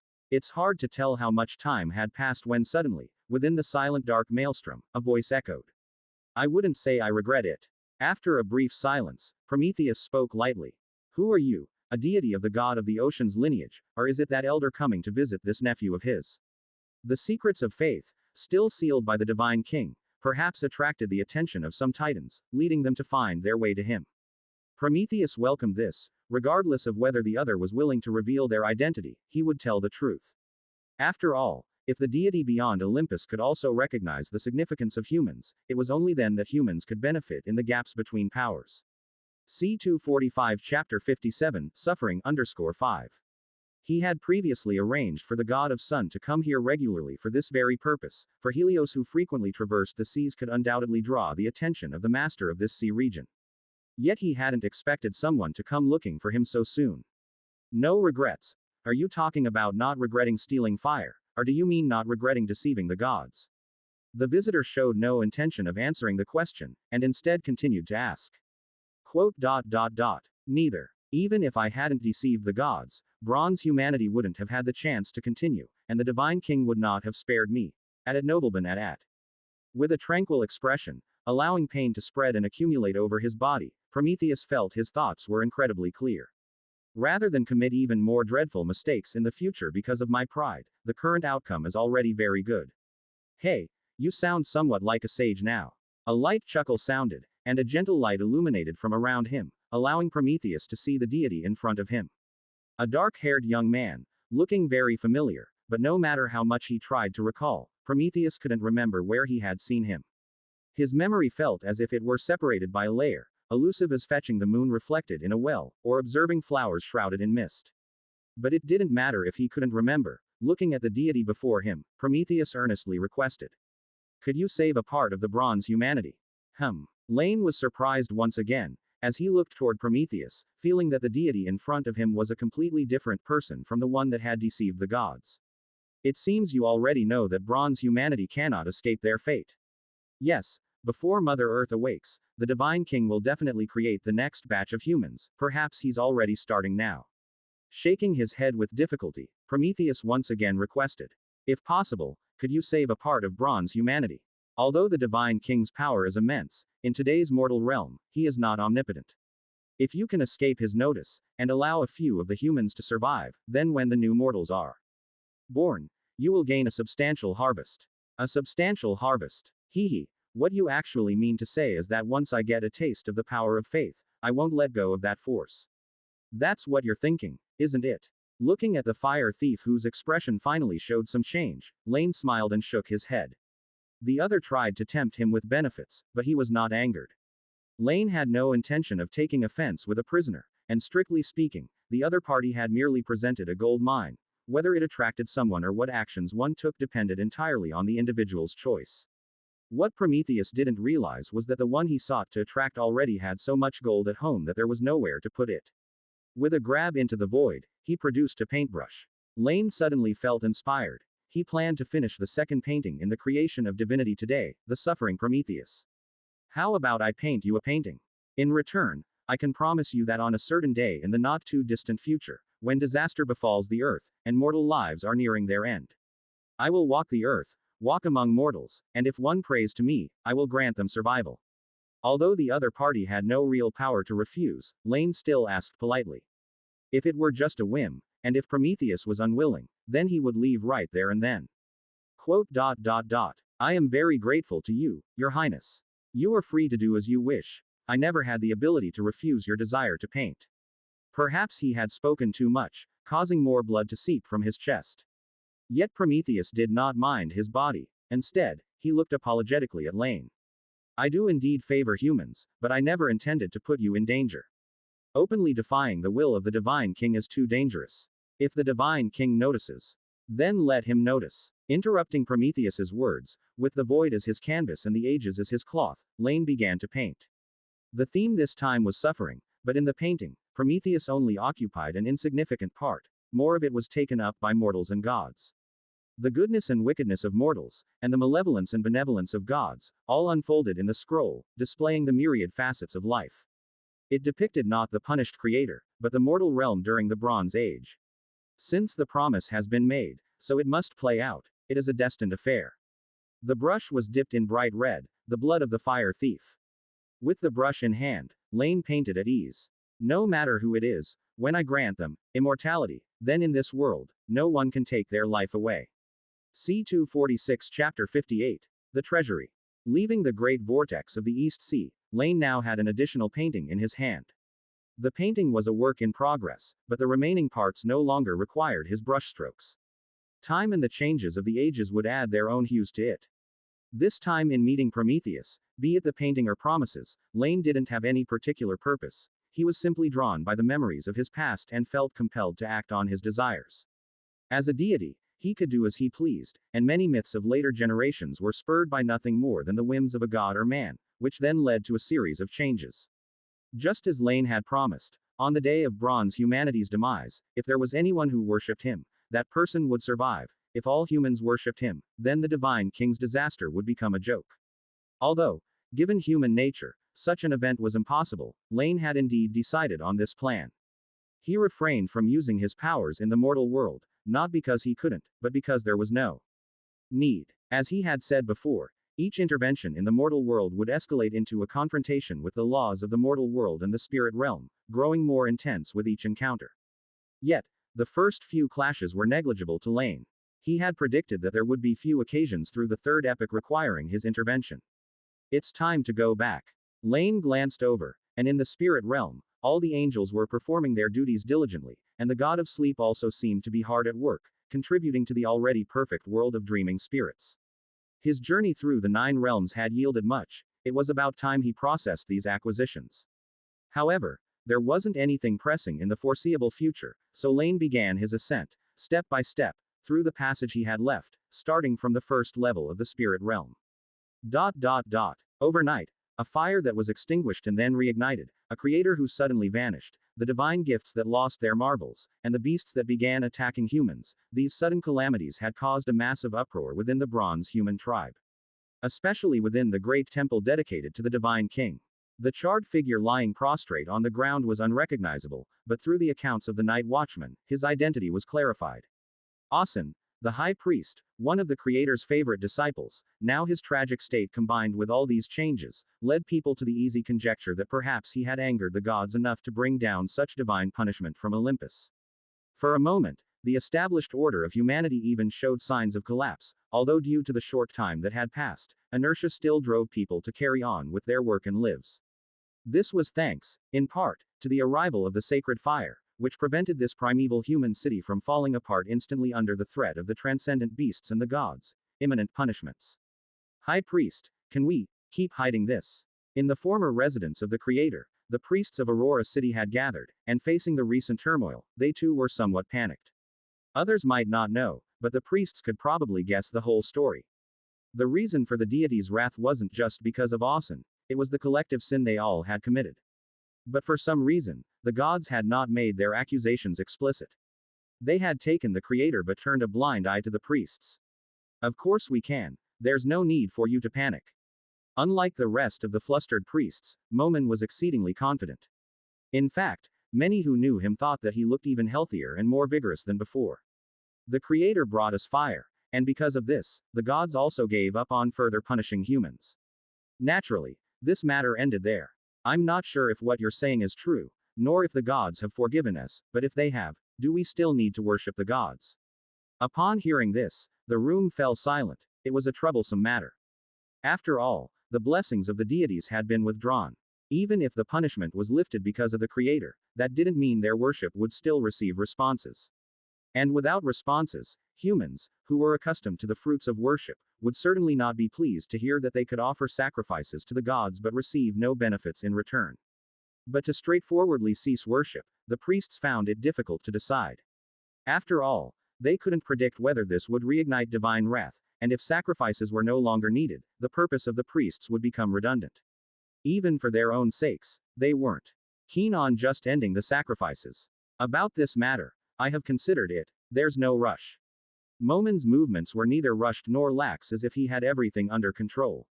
We can't just tell people to offer sacrifices unconditionally, as it would easily provoke dissatisfaction. So, we must change our approach. We need to tell people not only have the gods retracted their gifts, but their punishments are still looming. At this moment, although everyone knew Momen was spouting nonsense, his demeanor suggested he was stating the truth. Storms, beasts, frost, these are all parts of the punishment. Only devout sacrifices to the gods can avert disaster. But we all know that this is actually not. Who says it's useless? Momen's cold voice interrupted, his gaze sweeping over everyone present. If someone gets hurt, or dies, it's because they weren't devout enough. It has nothing to do with us, or the gods. And what's most important, the sacred fire brought by the Creator is still here. C 247 Chapter 58. The Treasury _2. The new sacred fire is different from the original. It's not a flame primarily for guardianship, so it only intimidates those creatures with great powers who are sensitive to their surroundings, but that's enough. We are not just priests who communicate with the deity. More than that, we are guards, commanded by the Creator before he left, to protect the sacred fire. Aside from us, no one knows that the sacred fire will never extinguish, nor can it be moved. Because of our existence, humans can live in peace. Isn't that enough? At nobleman at. The assembly fell silent as the priests pondered in quiet reflection and then nodded in agreement. Watching this, Momen smiled contentedly. What he had actually avoided mentioning was the most critical point. If a real god were to come forth, their lies would at any time be exposed, just as their small tricks during sacrificial rituals had been before. However, not long ago, after drinking that bottle of blood stored for many years, Momen had seen that mysterious figure again. From him, Momen learned many things, such as the Creator would not return, the gods would not let humans go either, and the conditions that the mysterious person promised him. If it had been decades earlier, he would have flatly refused. If it were before Ausen's death and Prometheus's departure, he would have hesitated. But now, with no way out, Momen readily agreed. Whether what the mysterious person said was true or not, there was one thing Momen firmly believed: the Divine King would not let humans off easily. If he had killed all the priests before to vent his rage, it might have ended there. But since all these accomplices were alive and well, how could the Divine King possibly quell his fury? The only possibility was that he was waiting for a once-and-for-all opportunity. Seeing himself as an important figure among humans, Momen understood this mindset very well. Without jeopardizing their core interests, making everything appear justified was what they liked to do best. So now, since the gods were unreliable, Momen simply gave up on them. Following the mysterious person's instructions, he would ensure the tribes of humans continued to live in tranquility until the day the gods decided to cause their destruction. After all, if humans died too prematurely in large numbers, it would also affect that mysterious person's profits. Less profit for him meant naturally less dividends for these accomplices. Since there are no objections, then I shall proceed. Though his thoughts were tumultuous, Momen did not show it, and he began organizing the specific work. 2141. Shortly, I will choose a few people to take the sacred fire to several small towns beyond Aurora. This must be done swiftly. I don't wish for you to arrive only to find ruins. Furthermore, we need to build a real wall made of stone. After all, while the sacred fire can deter those terrible exotic beasts, it does not affect the less sensitive common wild animals. We also need to forge weapons and establish a dedicated team to deal with those threats, whether they come from outside or elsewhere. Quote. Having arranged everything down to the last detail, it took about half a day's time. Momen then stood up. He appeared more decisive and aggressive than in the past. Gentlemen, glancing around, especially at a few priests whose aura was somewhat similar to his own, then Momen asserted decisively. Like it or not, everything is already settled. The gods have abandoned us, and the Creator won't return. Now only humans are left. So from this moment on, the fate of bronze humanity is in our hands. With a gleam in his eyes, Momen felt better than he ever had. From that day on, a tremendous change occurred within bronze humanity. The sacred fire was brought to various towns, and the exotic beasts that had drawn close to human settlements due to the dissipation of divine aura now receded. Bearers of the sacred fire proclaimed the changes in Aurora, and then those priests, with craftsmen who were closely associated and had passed on skills at their forefront, established a new ruling system. From then on, in the human society without the Creator, class distinctions were no longer only spiritual but also material. There were those who voiced their dissatisfaction, but soon enough, one of them died at the jaws of a wild animal during an outing. Without weapons forged by skilled craftsmen, humans could not overpower wild beasts with bare hands, and quickly, peace was restored.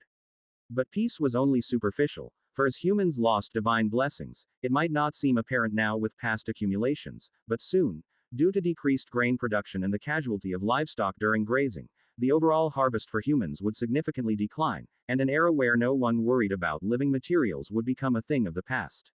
By then, even food would become one of the many challenging issues to resolve.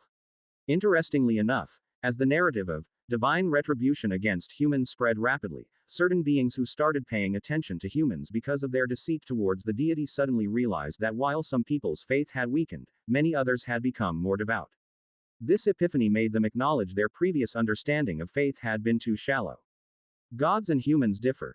Gods typically face threats from other gods, but to humans, the world itself is dangerous. In this context, they began to harbor different thoughts. C248 Chapter 58. The Treasury underscore 3. Perhaps humans don't need to have it too good, just living like this current state is pretty decent. The gifts the gods bestow upon mortals should be random rather than fixed. It is for humans to hope and pray for their favor, not to exchange it for a clearly marked price. However, the gods only sporadically regard humans, for they had long understood the divine king's thoughts. From Pandora, whom they had created together, they saw Zeus's will. Nevertheless, even for the dignity of the gods, the divine king would not allow the bronze humanity, who blasphemed against the deities, to proliferate and become masters of the earth. Therefore, they failed to notice that at the edge of Aurora, a demigod, as they understood him, began to teach the primitive skills of physical training to the surrounding people, using that place as the center. Or rather, they were learning together. Some of these people were themselves only half understanding about attaining this power, and he was also troubled about how to let others learn this ability. After all, he was born at the pinnacle of the mortal world, his physique a mere step away from transcendence, to the point that when he first harnessed this power, he didn't even find it useful. So everything was tentative, and in a short while, apart from him, no second human who could birth power within their body appeared, though their physiques had significantly improved. In the meantime, apart from researching this power, he also sought to understand the history of the past few centuries and the deeds of the gods through various channels. In his home, he carved a stone slab and often pondered in silence before it, never having gone to worship in any deity's temple. This caught the attention of a few, but at times of change, many people, bereft of divine gifts, were already complaining and even hating the gods, just not daring to voice it, so in the end, no one paid it more attention. In such circumstances, Laine, who had finally returned to Mount Sinai, stood at the core of the seven-tiered spirit realm, taking out Odin's treasury that he had put away. It doesn't have the function to self-destruct, but only to shake space-time and let the items within fall out, is that right? Although he had said this once before, and the observations he personally made confirmed it, Laine still wanted to confirm it again. He had reaped much from this journey and needed to arrange each item, but first, he had to take stock of them all, and Odin's treasury was one of the blind boxes, about which he still knew nothing. Thus, he set aside the dragon egg and first took out the wooden sphere engraved with runes. It wasn't large, but for a creation of a divine king, the apparent size evidently had no reference value. Yes, in fact, I also participated in the crafting of this treasury. Following Laine into the spirit realm, Mimir grew increasingly cautious. He was grateful he hadn't come to a place akin to the land of the dead, but the spirit realm seemed not much better. For some truly precious items, the self-destruction runes aren't actually capable of destroying them. It's better to use the force of space-time, sending them to predetermined locations before the treasury is opened. Of course, now that the 9 realms have collapsed, those predetermined coordinates are invalid. If we destroy it now, the items inside will just drift randomly in the void. The true void refers to the nothingness beyond worlds, but Laine knew that Mimir wasn't talking about this. The void he referred to was just a concept on the spatial plane. So, are you going to open it now? Just give me a moment to study, and I can find. No need to make it that complicated. He shook his head slightly. Regardless of whether Mimir truly didn't know how to open the treasury or just wanted to showcase his value, Laine wasn't planning to spend that time. This was the spirit realm, and even if Odin himself were here, he wouldn't be able to puncture the space-time barrier of the spirit realm. His treasury, even if its power increased by 100-fold, wouldn't yield a second outcome. At it nobleman at. Backquote. Laine reached out his hand and gently grasped the wooden sphere. In the next moment, the space-time around the sphere started to bend, and an invisible force acted upon it. The grain of the wood lit up with symbols, one after another, which then extinguished just as quickly. Rune symbols are the runes that explain the rules of the 9 realms, not the rules of chaos. Although there are some similarities between the rules of the 2 worlds, there are more differences. Therefore, what could have been called one of Asgard's top alchemy creations, the Divine King's treasury, almost instantly had its defenses broken, and the inscriptions of warning within were triggered. Hum. A humming sound, visible to the naked eye, signaled the instant disintegration of the sphere's wooden structure, and a familiar aura spread forth, that of the world tree's power. This divine tree, in its living days, not only possessed an extremely potent life force but also supported the space-time of the 9 realms, hence it had a very high space-time affinity. This force was now being drawn out, booming outwards. Then nothing happened. even as the entire wooden structure of the treasury crumbled away, not inflicting any damage to the surrounding space. This, somewhat speechless, Mimir was shocked. In Norse mythology, unlike in chaos, there was no deity truly in charge of space-time, only some entities that were more or less related to it. For instance, Odin was considered a guardian of space-time, and the three fates were sometimes thought to possess the power of time. Therefore, seeing Laine manipulate space so effortlessly still greatly shook him. In his brief encounter with the Flesh Mother Tree, Mimir thought he had understood the formidable power of this foreign deity. However, now he saw that his power was not limited to life and death. All right, tell me about these things. Having been Odin's chief of staff for so many years, you must have some understanding, right? As the treasury shattered, the space inside also expanded, returning to its normal size. Facing the items laid out before him, Laine did not reach out immediately but first turned to inquire of Mimir beside him. After all, it was better to let the local explain things from another world. Of course. The giant head pushed down its shock and turned to look at several items floating in the void. Soon, he seemed to discover something. Lord Laine, do you see that book? Following the sound, Laine noticed the seemingly ordinary book. Of course, what does it contain? He already had a guess. After all, the value of a book is to carry knowledge. And what kind of knowledge would Odin cherish, if not wisdom? Laine still waited for Mimir to confirm his thoughts. That is the origin text, the very first book made from the leaves and sap of the world tree Yggdrasil. In our world, there are many legends about it, but in truth, only I truly know what it is. Reflecting upon the past, as the guardian of the spring of wisdom, Mimir sometimes wondered what exactly he had received from the fountain. It did not clear the fog to glimpse true wisdom, or perhaps it revealed nothing at all. Lord Laine, it is the greatest achievement of Odin's sacrifice at the spring of wisdom, also the source of over 70% of all magic and alchemy in the 9 realms, the original rune scriptures. Odin extracted it from his own memories, using the unique and eternal leaves of the world tree as its vessel. The final creation that emerged is the origin text before you. C249 Chapter 59 Time Dragon.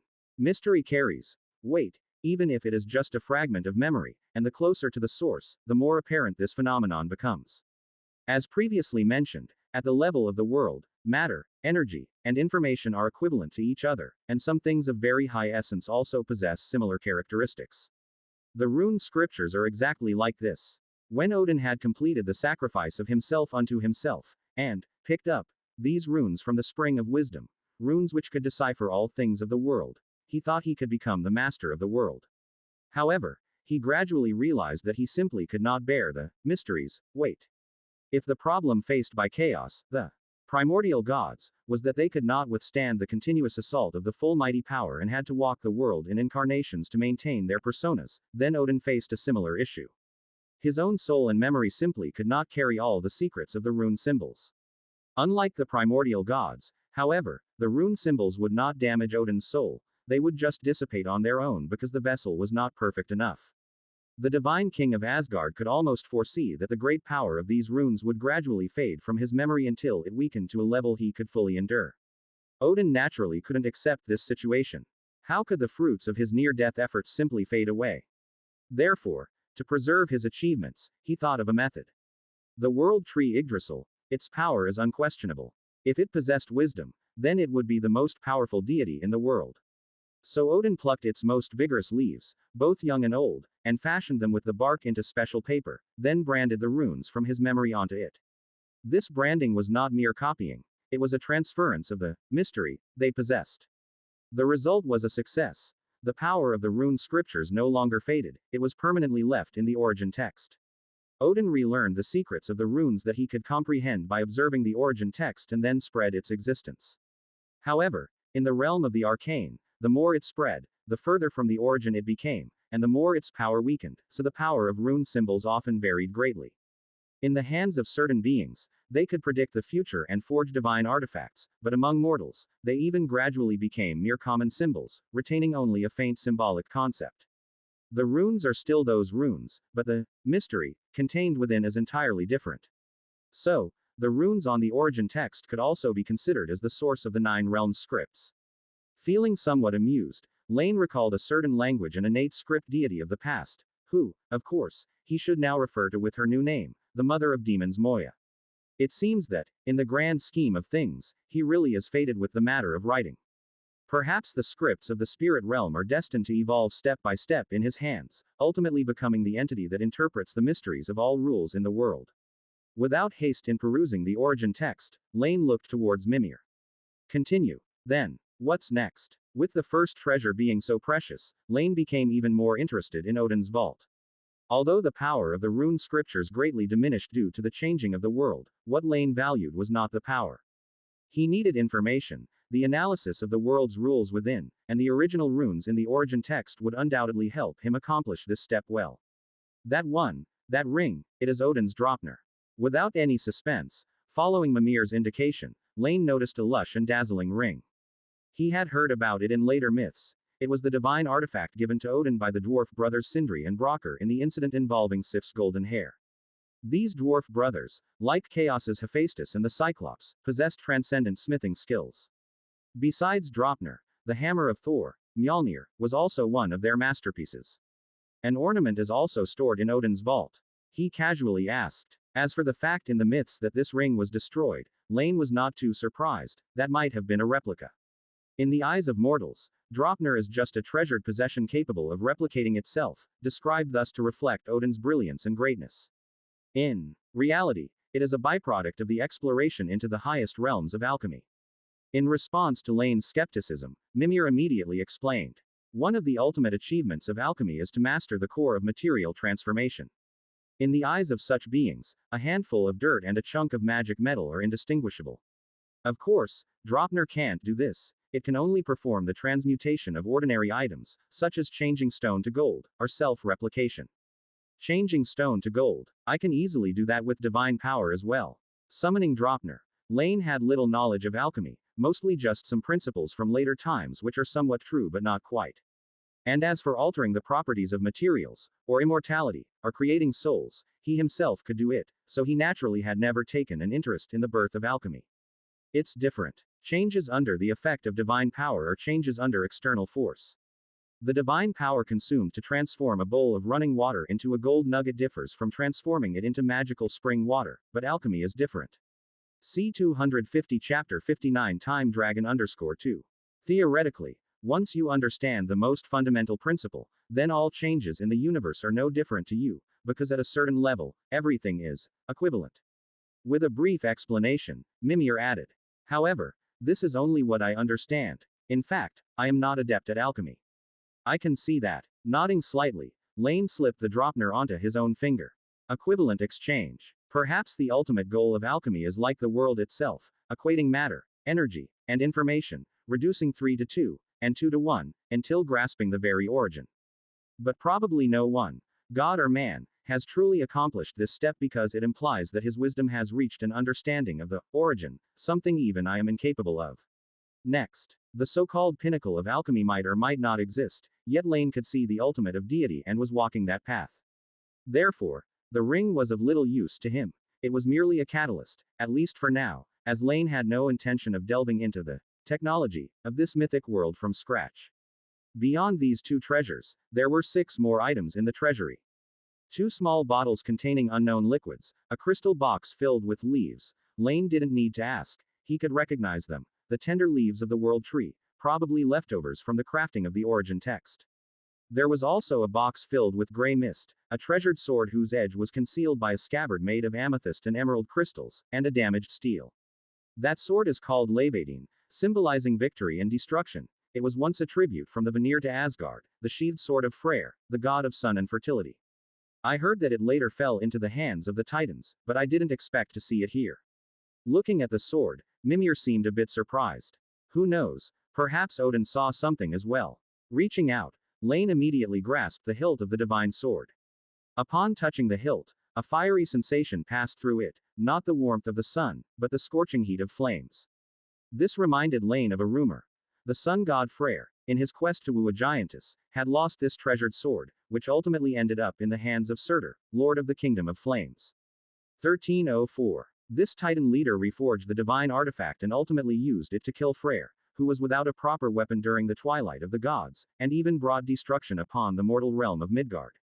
This was also considered a twist of fate in the Scandinavian mythology, the Sword of Destruction in the hands of the god of fertility ultimately brought about destruction for himself and the world.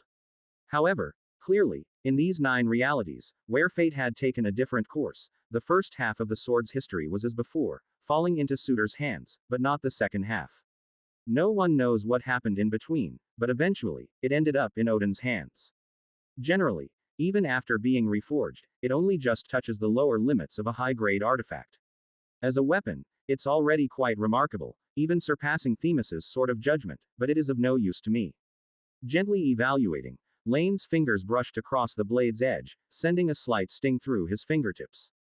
With a casual toss, the divine sword flew through the air, merging with a stone sword embedded in a bluestone. That was the foundational object tied to the core godhood of the sun god. While the original stone sword was indeed transcendent, the object it was tied to was nothing more than ordinary stone, but now, it had switched its vessel, added nobleman at. From then on, not only was its power stronger, but it also possessed a part of victory's authority. Of course, correspondingly, the difficulty to wield it had increased further.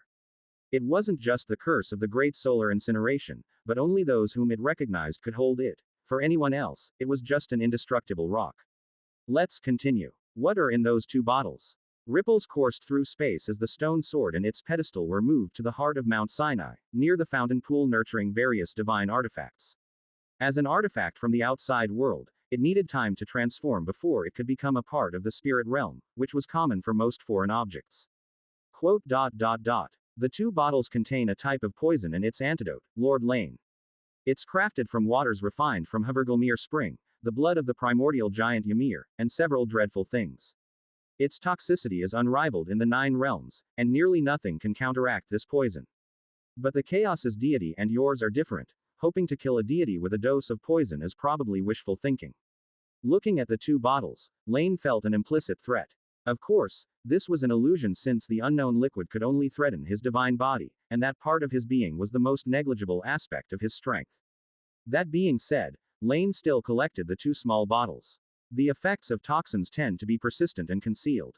Perhaps at the right time, they could play a role. And the last 2 items, what is that steel? The fragmentary body of the steel and its obscure writing made it difficult to discern its origins. Yet as part of Odin's treasury, it was unlikely to be just an ordinary steel. But this time, Mimir couldn't give him a satisfactory answer. Chapter 251. Chapter 59 Time Dragon _3.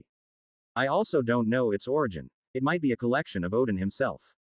At least in my long life, I have never heard of anything similar. As for that gray mist, it should be the grudge left by the primordial giant after his death. It was supposed to turn into a curse, but in the end, Odin trapped it here. The primordial giant Ymir, in Scandinavian mythology, is a character similar to a creator deity. However, the only significance of this creator deity is to give birth to a host of titans and the deity race and then be killed. Even dwarves and elves are transformations derived from his body after his death. Laine's fingers lightly tapped the steel, but he found nothing, so he had to put it aside for now. As for the gray mist, there was also no use for it yet, so he simply gathered it up as well. In the end, Laine looked at the head of Mimir, this giant from another world he had brought back to the spirit realm. The other party also looked at him somewhat nervously, knowing that his role to play had now come to an end. I took you away from Asgard, and you solved my doubts. Now, we're even. Do you have anything else you want to say? Laine asked calmly, looking at the head that was half the height of a human. He didn't need such a head to act as his staff, but he also had no plans to let it go. After all, Mimir had witnessed all his gains along the way, so it was better to stay in the spirit realm. And although he was now very obedient to him, 9 times out of 10, he was not an honest fellow. If possible, I'd like to stay within the spirit realm and do some things as a form of repayment, the head proposed. As a head without the power to resist, Mimir knew nothing of chaos. He only knew that the place he was staying in was the spirit realm, the kingdom of the deity standing before him, just as Odin was to Asgard. Although Laine had been quite polite along the way, Mimir gauged by himself that the other party probably wouldn't let him go freely. Moreover, he didn't think he'd be better off outside as just a head. However, I hope to acquire a body that can walk, rather than always staying like this. To stay is of course possible, and as for what to do, since you were once a giant of wisdom, go and take care of knowledge. I'll build a library on the 3rd floor of the spirit realm, and you'll be the gatekeeper. In your spare time, you can also compile your past memories into books and store them there. As for a body, after a moment of thought, Laine finally gave a very interesting reply. Your body will be up to you to obtain. I'll open that library to outsiders. Whoever puts knowledge into it will be able to take out knowledge of equal value. You may not harm any being that comes to the door, and of course, they cannot harm you either.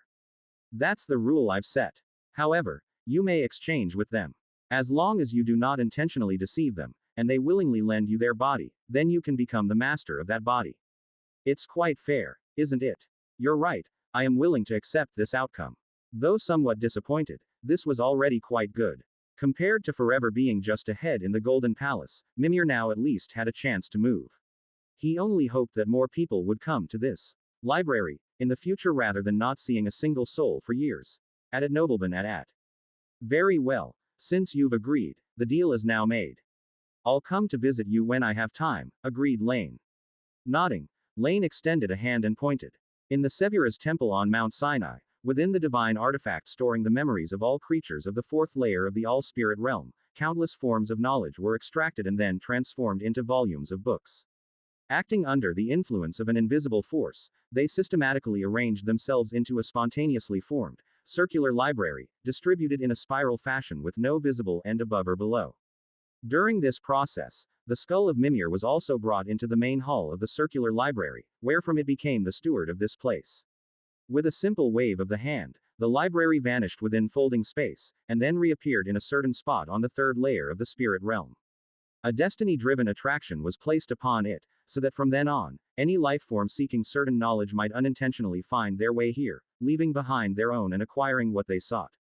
With this, the miscellaneous tasks were complete, and Laine's gaze finally fell upon the dragon eggs he had brought back. As a deity who had personally created more than one life, Laine easily discerned the unique characteristics of these dragon eggs. They were still unformed, constantly susceptible to change by the shifting conditions of the exterior environment. If Laine hadn't isolated them from the interaction with the spirit realm's essence, this transformation might have already begun. Undoubtedly, the better the environment, the stronger the power absorbed during the incubation process, and correspondingly, the newborn dragons would be stronger. In fact, even their progeny would inherit this enhanced strength. As the core of the spirit realm, Mount Sinai was indeed already an excellent nurturing environment, but the power of the spirit realm itself was quite chaotic. If left to gestate on their own, Laine was unsure what breed of dragon would ultimately emerge. In such circumstances, the question of how to shape these dragon eggs with more specificity became a matter worth considering. If we were to discuss strength and purity, indeed the powers of spirituality, samsara, and order were the most suitable within the spirit realm, but order was not exclusive to Laine within chaos, and for some reason, samsara was not fit to become the primal power of the new dragon race. Thus, looking at the two most vibrant dragon eggs before him, Laine undoubtedly needed to find another appropriate authority. And after much consideration, one incomplete creation seemed to be the perfect choice. I have held it for quite a while, and the divine artifact it is to give birth to has yet to appear. At least another epoch is required for it to be born as a Genesis artifact, which couldn't be more suitable. To grant an authority its corresponding race would undoubtedly aid its evolution and refinement. Besides, time was, after all, one of the few origins in the spirit realm closest to the Great Plains, apart from spirituality, order, and samsara. Both in terms of strength and potential for development, it deserves to be one of the choices. Since that is the case, lucky fellow, you shall be the world's first time dragon. With a touch, one of the two dragon eggs instantaneously shifted positions, appearing next to a dark gold light cluster within the depths of the mountain, an embryonic divine artifact that had been nurtured for an epoch. The power of time began to impregnate the dragon egg, adding dark golden stripes to it, while the breath of life was also brought forth. Simultaneously, the power of the spirit realm began to cleanse the dragon egg's origin, transforming it thoroughly into a member of the spirit realm while it was still unborn. The moment before the emergence of life is the best chance to change its source. The divine artifact and the dragon will complement each other. In the future, the time dragons will navigate through the intervals of time, harvesting fragments of time to return to the embryonic divine artifact or directly influencing significant events, creating historical nodes, thereby expediting the birth of the divine artifact. Conversely, the stronger the embryonic divine artifact is, the more complete the time authority of the spirit realm, the more powerful the time dragon race will also become. There may be many dragon breeds in the future, but Laine believes that the time dragons bound to the Genesis artifact will undoubtedly be among the most powerful. As for those with slightly weaker auras, they may be shaped at will, contributing to the diversity of the world's dragon race. After all, bearing power also requires potential, and apart from those two most excellent ones, even if Laine could find suitable authorities, they would only be like Odin, who was unable to bear the complete rune scriptures. Their power would still only be a fraction of the whole. Chapter 252, Chapter 60 Surveillance. Backquote. Time cannot be altered at will, and the more powerful the world is, the more this is the case, especially when it involves powerful beings. Thus, before reaching a certain height, the difficulty and cost of killing the past, to then kill the now, far outweighs directly taking down one's enemy head on. Therefore, although future time dragons can travel through past and future, they cannot arbitrarily change what has already occurred. They can observe the future but cannot determine which future is the true one, or if none of the futures they see are the real ones. It is merely a negligible possibility that cannot even qualify as a prophecy. They can glimpse into the past, but it feels more like watching a film, and if the entities involved surpass their own power by too much, it could even cause the film to blur. However, this is only limited to the main body of chaos. After all, there are too many deities here, and the laws are too strict. If it were somewhere else, it should be much easier. Laine's gaze pierced through layers of obstruction to see beyond the present world, into the void within it. As a deity who had deeply participated in the fusion of the 9 realities with the world, even without actively engaging in prophecy, fate still provided him with feedback. He vaguely noticed that the small fragments of the 9 realms that were initially absorbed by chaos had already begun evolving. As time passed, they might become scattered miniature planes, attached to the main body of the world. Compared to the present world, those miniature planes have weaker regulations and are less likely to give birth to powerful life forms. For those places devoid of higher powers, time dragons undoubtedly can do as they please. Without any surprises, those places will be their main activity grounds in the future. After all, as dragons, they are already strong enough.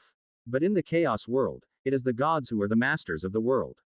And then there's you. Laine turned to look at another dragon egg. It did not need to worry about such things. Spirituality in itself is the most suitable power for it. What really matters, instead, is how much it can withstand. His palm lightly caressed the surface of the dragon egg, and in an instant, the originally pitch black shell turned white, its entire body shifting from a solid entity to a more ethereal state. The purest spirituality flowed continuously from Laine's fingertips into the dragon egg, providing power for the dragon within that has yet to be born. It began to shed its material state, transitioning towards a form between ethereal and physical. Once the transformation is complete, it will possess not only the mighty body common to all dragons but will also be able to travel between mind and consciousness, command elements, and foresee the future. Of course, this is limited to itself. Being the first, it's always a bit more special, while its kin may not necessarily have these abilities. Suddenly, Laine unexpectedly discovered that perhaps because the spirituality significantly enhanced the consciousness of the dragon egg, even before being born, it had already gained a hazy ability to think. It started conveying a vague message, roughly seeking a name. Originally, as creations of Nidhogg, each dragon would possess a piece of information from him, which would serve as their unique name for the future, a moniker that's also one of their anchors. But now, the dragon egg, transformed by the spirit realm, was stripped of this influence, and thus it instinctively sought a name. You want a name? Let's not rush the official one, since you haven't been born yet, for now. You'll be called by. Looking at the eggshell that had turned white, Laine said offhand. The dragon egg, whether satisfied or not, simply wobbled twice. Then I'll take it that you're happy with it. With a slight smile, as the 2 dragon eggs began to be nurtured one after the other, certain rules within the spirit realm changed along with them. Laine did not plan to make these 2 mighty true dragons into roles similar to the dragon mother, but since there was only one of each, they naturally required a different method to produce kin. Laine thought it quite simple. The birth was to be bootstrapped. Henceforth, the kin of these 2 dragon eggs would not be born through reproduction, but instead through the convergence of time and spirituality. They might appear anywhere. More likely, they would directly manifest within dead eggs of other dragons, taking their place entirely. However, these weaker kin, compared to the kings of their respective tribes, will inevitably fall short. For example, the future kin of Bai will only have powers related to the mind, with elements and destiny being beyond their reach. For this reason, Laine named them uniquely, mind dragons. It seems it won't be a brief period of time. Well, let's just wait. There is still some time before the dragon eggs are born, but this is not long for a deity, and if the passage of time here is accelerated, then it is expected that Bai can hatch before the extinction of bronze humanity. Thus, Laine gently lifted his hand, warping the flow of time on Mount of the Gods. Since that's the case, he plans to wait for a decade or two. After the dragon nurtured by spirituality is born, he'll then consider its much weaker siblings. During this gap, he took out the fragmented weapon of Odin, the shaft of the divine Lanskingner. A dozen years, within the distorted space-time, should be sufficient for him to handle this treasure from the Otherworld. Laine had no intention to repair or preserve the divine artifact, since without its penetrative spearhead, Gingnir's innate power wasn't of much significance to him. For it, Laine had a different use in mind. Chapter 253. Chapter 60 Surveillance_2. Mount Olympus, Divine King's sleeping chamber. It had been quite some time since the punishment of humans, and Zeus, seated on a chair in his palace, gently massaged his temples. His headaches had become more noticeable in recent days. The Divine King knew what this was about. His daughter was about to come of age, eager to come into this world, yet as a deity, she needed a process, a birth. But Zeus, after all, was not a goddess, he couldn't possibly give birth to her, and so her power began to conflict with her father's. Regarding this matter, Zeus indeed was not without a solution. As an immortal member of the deity race, and not human, he could simply open up his body to allow her to be born. However, in reality, the Divine King wasn't very eager for her to emerge. Just as the prophecy had said, one who will surpass the mother, one who will surpass the father, this unborn child not only divided most of Métis' wisdom, making Zeus feel his own thoughts were not as clear as before, but this newborn also possessed other divine authorities. Undoubtedly, all this foretold that she would be an extremely powerful true god. But this made Zeus rather apprehensive. After all, if such a daughter were obedient, well and good, but should she harbor resentment towards him for swallowing Métis, she might well become another enemy. And on the other hand, the Divine King thought of the wisdom that had not been bestowed upon humans not long ago. Could it be that this daughter, even before being born, had already seen something? Perhaps she refused her father's command over the authority because she didn't want wisdom to become a cause of human destruction. Perhaps I'm overthinking it, he said. No god could understand the affairs of the outside world before being born. Shaking his head slightly, Zeus seemed to want to scatter his worries. With his brothers and sisters as a contrast, Zeus was quite clear on what an unborn god could do. Perhaps her refusal of his command over the authority was just a coincidence, or maybe it was an instinctual reaction of the divine authority of wisdom. Zephyrus, pushing aside his thoughts, with the current situation indicating that the child wouldn't be born immediately, Zeus prepared to deal with the affairs that had accumulated in recent days. With Zeus's call, a breeze passed by, and the god of the west wind, who had been relied upon heavily by the two rains, Divine King, appeared before him. At Nobleman at. Your Majesty, what are your orders? Zephyrus asked in a respectful tone. How has it gone with the matter I had you attend to? Though everything had been arranged, Zeus felt he was far from the point of resting easy. He wasn't like he would be later. There were many beings in the world he still had to be wary of. Therefore, soon after the gods had departed, he had the West Wind god investigate the changes in the human tribes and the attitude of the afterthinker, Prometheus, like whether he held any grudges against the Divine King. And most importantly, he had this keen spying deity track the goddess of the magic net, Hecate. In the current mortal realm, she was the greatest uncertainty. After all, Zeus vividly remembered how, when they had once clashed, this goddess was not yet a deity. To defeat a fully powered true god without borrowing divine powers, even though he had been very weak at that time, was still quite remarkable. Your Majesty, I may still lack in strength, but in this regard, nobody can compare with me. Zephyrus spoke with unwavering respect, yet his words betrayed immense confidence. As one who had secretly spied on the Lord of the Spirit Realm, the Lady of the Night, and Mother Earth, not even the Divine King could compare to him in this aspect. Moreover, with the current gods' divine powers limited on Earth, their perceptual abilities had further declined. Under such circumstances, Zephyrus didn't believe anyone could detect his presence. Your Majesty, humans are as arrogant as ever. Even though the gods have already spared them, They still deceive their own kind in the name of divinity, compelling obedience to their commands, such laughable mortals. However, I've noticed that under the deception of those who call themselves priests, the faith of mortals doesn't seem to have diminished much despite the loss of divine gifts. Sure, some have become faithless, but many have become even more devout. At this, Zephyrus appeared somewhat perplexed. While he could see the outcome, he didn't understand the reason why some humans' faith in the gods grew stronger despite the absence of blessings. And what of Prometheus? Without explaining his thoughts, Zeus expected this. Mortals were, after all, different from gods. In dealing with them, one couldn't just bestow favors unthinkingly. As he listened to the wind god's report, Zeus's mind once again cast back to that person who had prayed to him for immortality, yet lacked even a sliver of faith. That mortal's name was something like something, but that was no longer important. His soul would be eternally imprisoned in that charred husk, enduring endless pain and the torment of lightning. In a sense, this was somewhat a form of immortality. Your Majesty, that god of hindsight is as foolish as the rumors say. I even overheard him mentioning that just before Prometheus left, he advised him to stay away from the divine court and humans, yet he did not heed his brother's words.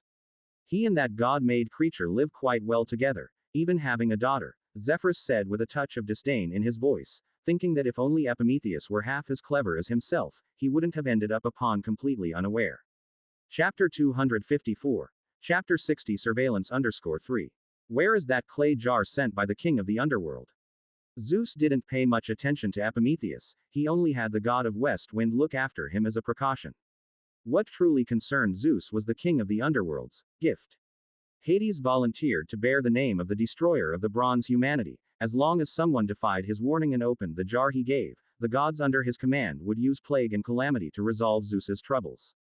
As for the price, he demanded that from now on, the corpses of all who did not devoutly believe in the gods would belong to him, and the divine king agreed to this request. However, for some reason, his ambitious but incompetent elder brother also got involved. Poseidon declared that he too wanted to take part in the destruction of humanity. Zeus felt that he probably thought such an act would make humans fear his power. But had he not considered that gods were not just him alone? Hades resided in the underworld, possessed authority which was also not favored by humans. Giving up a positive image could be understood, but Poseidon. Yet thinking about it, it seemed hard to say his choice was wrong. After all, his own elder brother probably wasn't very capable of playing the role of a majestic and just benevolent deity. The gift bestowed by His Majesty the King of the Underworld is well preserved by Prometheus and Pandora. They did nothing unnecessary, merely occasionally taking it out to look at it, Zephyrus reported, standing before Zeus. I understand, I'll handle this matter. After pondering for a moment, since simple curiosity and the desire to explore could be suppressed by reason, then Zeus decided to add the sin of envy as well. He believed that he and the 3 daughters of Uranum could very well accomplish this. Besides, that jar, the divine king was actually quite interested in the gift from the goddess of the nether moon as well. What about Hecate? What has she gone off to do? In the end, the divine king turned his attention to that unstable factor. He still couldn't discern Hecate's attitude towards him, nor had he understood how she managed to weave the magic net. But she possessed a powerful divine artifact, with a force unlike that of any deity, that much was clear to Zeus. That goddess of the magic net, she and the moon goddess Selene went to the ruins of Mount Othrys. They seemed to be doing something there, and after they left, I went there to have a look, Zephyrus said after hesitating. Since I couldn't use divine power, I was unable to break through the barrier left by that goddess. It seemed to be connecting the mountain and the land to the magic net, so I couldn't tell what they did. After that, they headed off to the celestial spaces. No matter, it's normal for you not to be able to deal with what she left behind. In the present world, there are few deities who can trouble her. Zeus was reasonably satisfied, as long as Hecate didn't wander around on the land at this juncture. It would be trouble if she suddenly took an interest in the bronze humanity. You've done well. I will grant you the right to spread faith among the humans on your own when the next generation is born. This is an early reward for you. In the meantime, you are still responsible for monitoring the human tribes in the vicinity. As you command, Your Majesty. Zephyrus wore a happy expression, knowing what Zeus's promise meant. Now, the faith of humans towards the Olympian pantheon was in a situation akin to a big pot meal, where any powerful deity who knew the secret of faith built temples of varying standards and sizes among the human tribes, based on their divine power. But in the next era Zeus had envisioned, this would not be the case. The gods were far from harmonious, and if Zeus forced them to coexist peacefully, the contradictions would only target him, the divine king. It was better to let them fight amongst themselves. Moreover, some gods, though powerful, lacked in wisdom, like Poseidon. Zeus felt that if left to his own devices, he wouldn't be able to gather any followers. So, he let the gods reap what they sowed. Furthermore, with the faith and deceit of the bronze humanity, the gods gradually realized that the devotion generated by humans who primarily worship one deity while merely respecting others was far greater than that of those who worshipped many gods simultaneously, which further intensified their desire to split apart. Ironically, this discovery was also the path to death for Prometheus, because the gods noticed the phenomenon due to some humans only worshipping the creator, with their faith in other gods being superficial. However, all of this was originally unrelated to the god of west wind. In the divine king's plans, only those deities of significant importance in the divine court had the privilege to spread their faith alone in the next age of humanity, and Zephyrus's status was rather awkward. Although he became the leader of the wind gods with the enhancement of the divine king's power, taking over many responsibilities originally belonging to the god of meteorology, and barely stepped into intermediate divine power, theoretically a member of the higher gods, this power could be revoked by the divine king at any time, at nobleman at.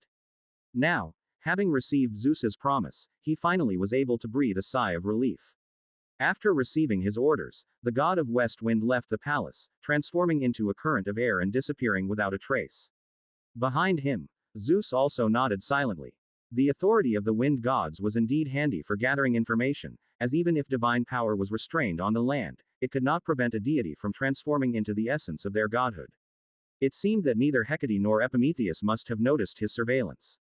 In this respect, the goddess of rainbow Iris, who often conveyed his orders as well, was not just a notch below.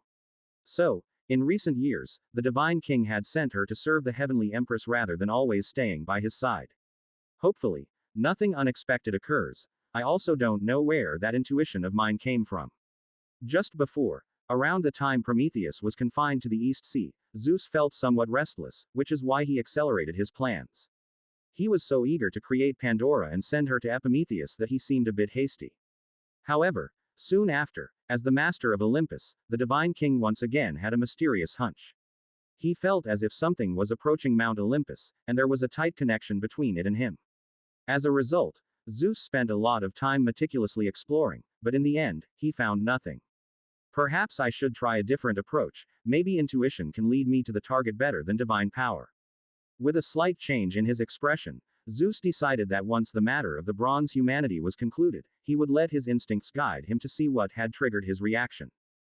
As the 9 realms integrated and Prometheus was imprisoned, the chaos world once again became calm. Or rather, having continuous events like in recent years was unprecedented in the past 2 eras. Years sped by, and everything appeared so tranquil, with only a few able to sense the undercurrent beneath this calm. Until this day, when several divine visitors from Mount Olympus came to the valley where Prometheus and Pandora resided. Chapter 255. Chapter 61 Awakening. The sun chariot had already reached the west, and the afterglow of the sunset painted the earth with a layer of golden varnish.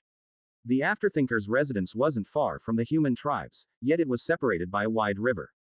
This river had been born at the turn of an era, as a result of the residual effects of 2 ancient gods clashing, hence, it had no river god. Instead, a double-headed beast tainted with the blood of the sea god occupied it. Under the intimidation of the beast, there were no traces of human activity in this place, even though it was only separated by one river. But today, 3 distinct-looking but splendidly dressed goddesses arrived here. They were clad in gemstone-studded gowns, crowns of flowers on their heads, and holding bouquets, radiating an aura of beauty and joy. When they stood together, even the deserted riverbank seemed like the site of a winding streamside feast, eliciting a sense of heartfelt pleasure. Aglaea, why did Father God make us visit a mortal? With a slightly arrogant expression, Talia complained to her youngest sister. She is not a mortal, Talia, she is Pandora, blessed by all the gods. With a serene smile, Aglaea quietly explained. What's the difference? She was created by gods, and so were humans. Does being blessed by the gods make her divine? Feeling unconvinced, Talia, the oldest and most mature-looking among them, actually knew that Pandora was not just any mortal, but regardless, she could not be considered a god's equal.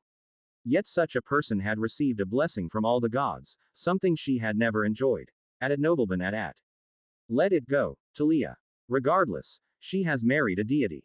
Perhaps Father God wants us to express his benevolence, especially since both the foolish god's brothers have been punished by the divine court sequentially. Euphrosyne stopped Talia's complaints. The three Graces, daughters of the Oceanide Urinum, were respectively in charge of elegance and splendor, mirth and festivity, encouragement and enjoyment. From a certain perspective, they seemed to represent the beauty of different female age stages. The youngest, Aglaia, was graceful and quiet, often preferring solitude to admire the beauty of mountains and rivers. Euphrosyne, the second, enjoyed a more lively atmosphere, frequently bringing smiles to those around her. Talia, the eldest, was no longer satisfied with ordinary pleasures. She presided over indulgence and feasting, bringing more thrilling enjoyment to everyone. Perhaps for this reason, the eldest one appeared somewhat fond of comparison, while the youngest was much more polite. HMPH. With a huff, Talia accepted Euphrosyne's reasoning. Despite her disdain for Prometheus, he was at least a descendant of the Titans, and both his brothers were renowned among the gods for their wisdom and strength, and he himself possessed considerable divine power. Though this, considerable, was only so when compared to the three of them, in the current age, true gods with lesser divine power were indeed rare. Ending their brief spat, the three goddesses walked towards the distant garden. This garden, built by Prometheus for Pandora, surrounded their dwelling. Oh, you are. Approaching unconcealed, the Graces startled the lady at home, Pandora, who was wearing a spacious robe. She looked up from the flowerbed and gazed into the distance. As embodiments of beauty, the three goddesses embodied different forms of beauty, despite their dissimilar appearances, and in this respect, Pandora, blessed by the true goddess of beauty, was not inferior. But compared to their lavish attire, her dress was much plainer. As Athena had not yet been born, the bright-eyed maiden, victorious in battles and skilled in crafts, naturally had no chance to cloak Pandora in a feathered dress. Thus, as the first mortal woman in the world, a sense of envy rose in Pandora's heart, which she quickly suppressed. She was a life blessed by the gods. A mere dress was not worth concerning herself with. I am Aglaia, and these are my two sisters. We have come to visit the brother of the forethinker. Aglaia said with a polite smile. Then please come in, ladies. I have heard of your names. Unfortunately, Prometheus left not long ago, saying he would be gone for quite some time. Stepping forward, Pandora opened the gate to the garden and spoke. As that's so, that is indeed unfortunate. With a slight smile, Aglaia pulled her somewhat reluctant sister into the garden. Bright, vibrant flowers bloomed unseasonably along the sides of the path paved with fine stones, courtesy of Demeter's blessing, making Pandora's surroundings perpetually flourish with flowers, eternal like spring. Entering the garden, Aglaia casually started a conversation while observing the environment and layout. On a daily basis, is it just you and Prince Prometheus living here? It must feel a bit lonely. Not just us, there's also my daughter Pitha, who was recently born. Furthermore, Deucalion often visits us. Pandora spoke of Deucalion with a hint of regret. He did not inherit his parents' powers, and his divinity is almost non-existent. As a completely ordinary demigod, he also lives with us in the mortal realm. Chapter 256. Chapter 61 Awakening_2. The forethinker Prometheus had a wife and child, though indeed, they weren't as well known as he was. He and the Oceanide, the goddess of foresight Pronoia, gave birth to Deucalion, yet this son of the forethinker couldn't obtain any godhood, his power was not even much stronger than that of an ordinary mortal. Demigod, a term used sometimes to describe a state and other times to describe a race. And in this age, since the first mortal born with innate divinity had not yet come into being, demigod naturally refers to the latter. Any first-generation descendant of a deity can be called a demigod, and Deucalion was such an existence. Long before Prometheus attempted to deceive the gods, the goddess of foresight, like Prometheus, had advised against it. However, unlike the afterthinker, when persuasion proved fruitless, Pronoia directly sought refuge in the reclusive abode of Iapetus, seeking the protection of this Titan deity. She did not return to the ocean because, after learning the secret of faith, Pronoia was no longer allowed to approach the sea. Deucalion, on the other hand, chose to stay behind, because he always believed in his father's wisdom. That is a real pity, but I believe he will, like his father, achieve his own with something other than strength, added nobleman at. Having offered words of comfort, Aglaia resumed her conversation with Pandora, and her two sisters also joined them. The garden was already half traversed when suddenly, Talia seemed to remember something and couldn't help but ask. Pandora, I heard Lord Hades gave you a jar. Yes, that's right, do you want to take a look? A smile played on her lips, for regarding this treasure bestowed by Hades, Pandora was understandably proud. Ever since he went to the underworld, Hades had interacted less with the gods above, but he still remembered to send her a gift. Which was also a pleasing matter. Of course, I've been curious about it for a long time. Nodding, Talia continued, is it true that another principal god of the underworld added an extra, very precious item into it at the time? A treasure, perhaps, but I also don't know what that might be. In her memory, what Liana had placed inside the jar was a shimmering illusion that was not quite clear, thus Pandora could only shake her head. Haven't you tried opening it to take a look? Interest piqued, Talia couldn't help but suggest. Lord Hades cautioned that the jar must not be opened. Declining the idea, although Pandora was also curious about what exactly was hidden inside that allowed such an ordinary clay jar to absorb disaster and misfortune, she remembered the Divine King's injunction and had thus never made an unwarranted move. I understand, but Hades did not explain why it cannot be opened, did he? Not caring too much, in Talia's memory, nothing in the chaos world prior existed that would bring disaster upon opening it. As for mortals, she truly had not thought about them. Maybe there's an even more precious treasure inside. Moreover, since the Divine King didn't prevent another principal god of the underworld from adding a gift, it must not contain any danger, I presume. Pandora was somewhat tempted, but she shook her head in refusal again, which made Talia a bit displeased. After gazing at the beautiful woman in front of her, she said indifferently. That's right, after all, you're not of the deity race, and you inevitably have various concerns, but they are truly unnecessary. I wonder what purpose the Father God had in mind in having the gods create you. Perhaps, but as a goddess yourself, you don't seem to have made the gods regard you any differently. Why don't you go ask Lord Hades yourself what's really inside, to satisfy my curiosity as well? Although she faced a deity, Pandora felt no fear. With the blessing given to her by Hestia, this deity with meager divine power simply couldn't trouble her. Talia's complexion didn't look very good, and for a moment, the atmosphere became awkward. Aglaia and Euphrosyne pulled her away, and the argument didn't continue. However, under such an atmosphere, the three graces didn't stay much longer. They simply made a quick tour of the garden and then returned to Olympus. Fortunately, although Prometheus was not present, the Divine King had sent them to visit Pandora, thus the three goddesses themselves also felt they had fulfilled Zeus's request. Standing at the garden's entrance, Pandora watched the three figures leave, feeling a mix of anger and sadness. Talia's rudeness was certainly unpleasant, but there was a reason for her behavior. After all, women of wisdom in Chaos World were either deities or nymphs. And the nymphs' purpose was to serve as the servants of the gods. What's wrong? Did something happen today? Startled by the voice that suddenly rose behind her, Pandora quickly realized that the newcomer was Prometheus. Weren't you supposed to be out for quite a while? The gods from Mount Olympus came to visit you earlier. If they had known you'd be back now, they surely would have stayed a while longer. That's unfortunate. He smiled lightly. Prometheus glanced at the departing streaks of light in the sky and continued to ask. What did you talk about with them? The eldest of the three graces, Talia, was curious about Hades' gift. Lord Hades has explicitly said not to open it. Feeling somewhat aggrieved, Pandora hoped to find comfort from Prometheus, but the result left her disappointed. Chapter 257. Chapter 61 Awakening_3. I actually think there's nothing wrong with opening it and taking a look, Prometheus casually remarked with a radiant smile. HMPH. With a snort, Pandora turned away from her foolish husband and headed towards the room. She didn't want to speak any further with Prometheus. Behind her, the god of hindsight didn't get angry. He just smiled and followed Pandora into the room. The three graces had left, but things didn't stop there. From that day on, for some reason, even though her two sisters showed little interest, Talia, uncharacteristically, often visited the residence of the god of hindsight, to see her newly made, good friend. For some reason, she hardly ever encountered Prometheus. Each time, he would be away for various reasons, but this suited Talia just fine. After all, she wasn't there for the god of hindsight.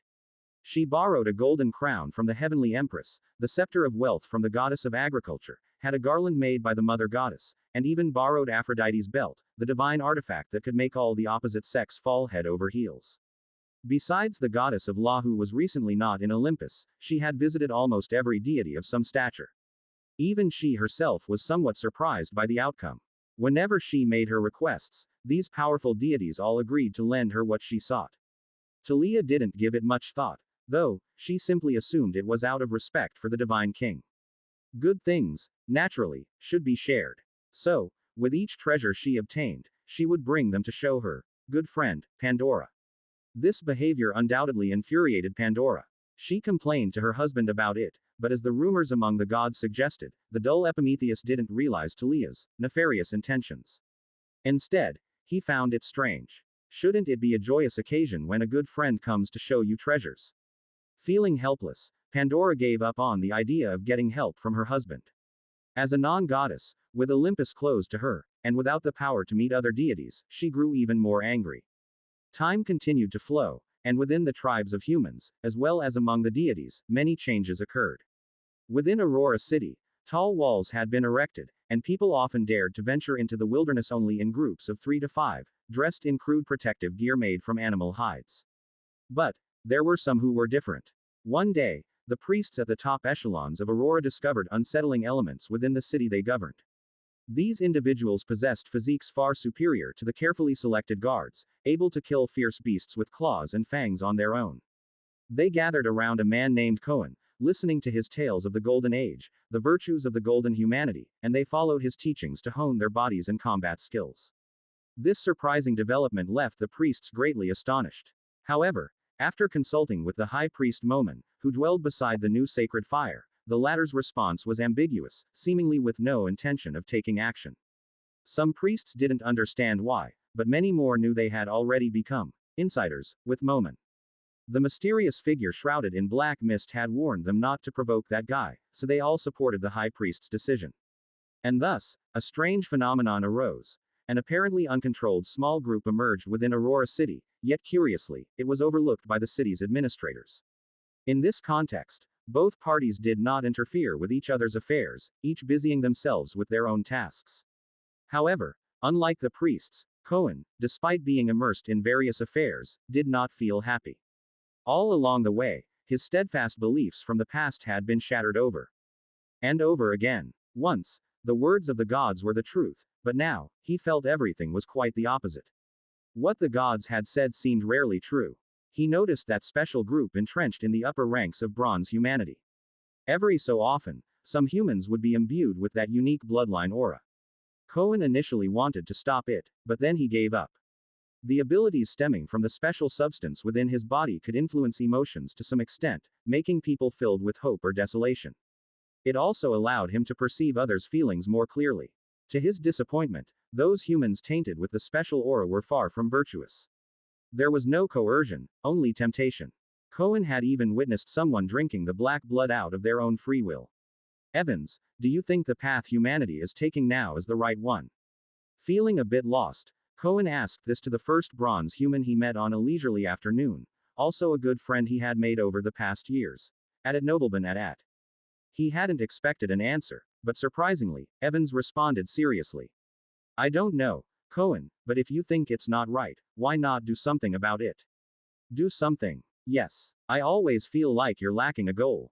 Despite teaching us how to fight wild beasts here, I bet you wouldn't have come up with that idea if I hadn't seen the power you displayed that day. Chapter 258. Chapter 61 Awakening _4.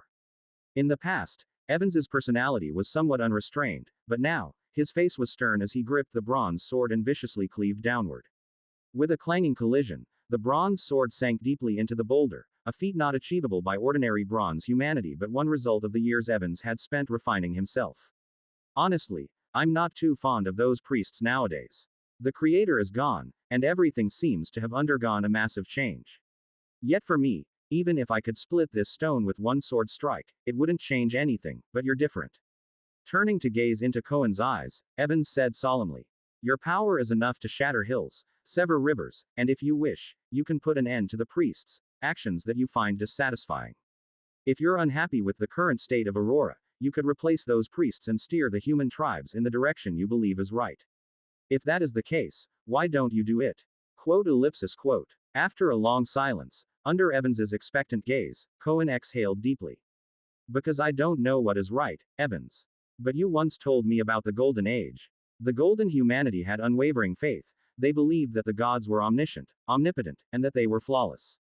This is how they understood the divine and how they expected themselves to be, which resulted in the golden age I told you about.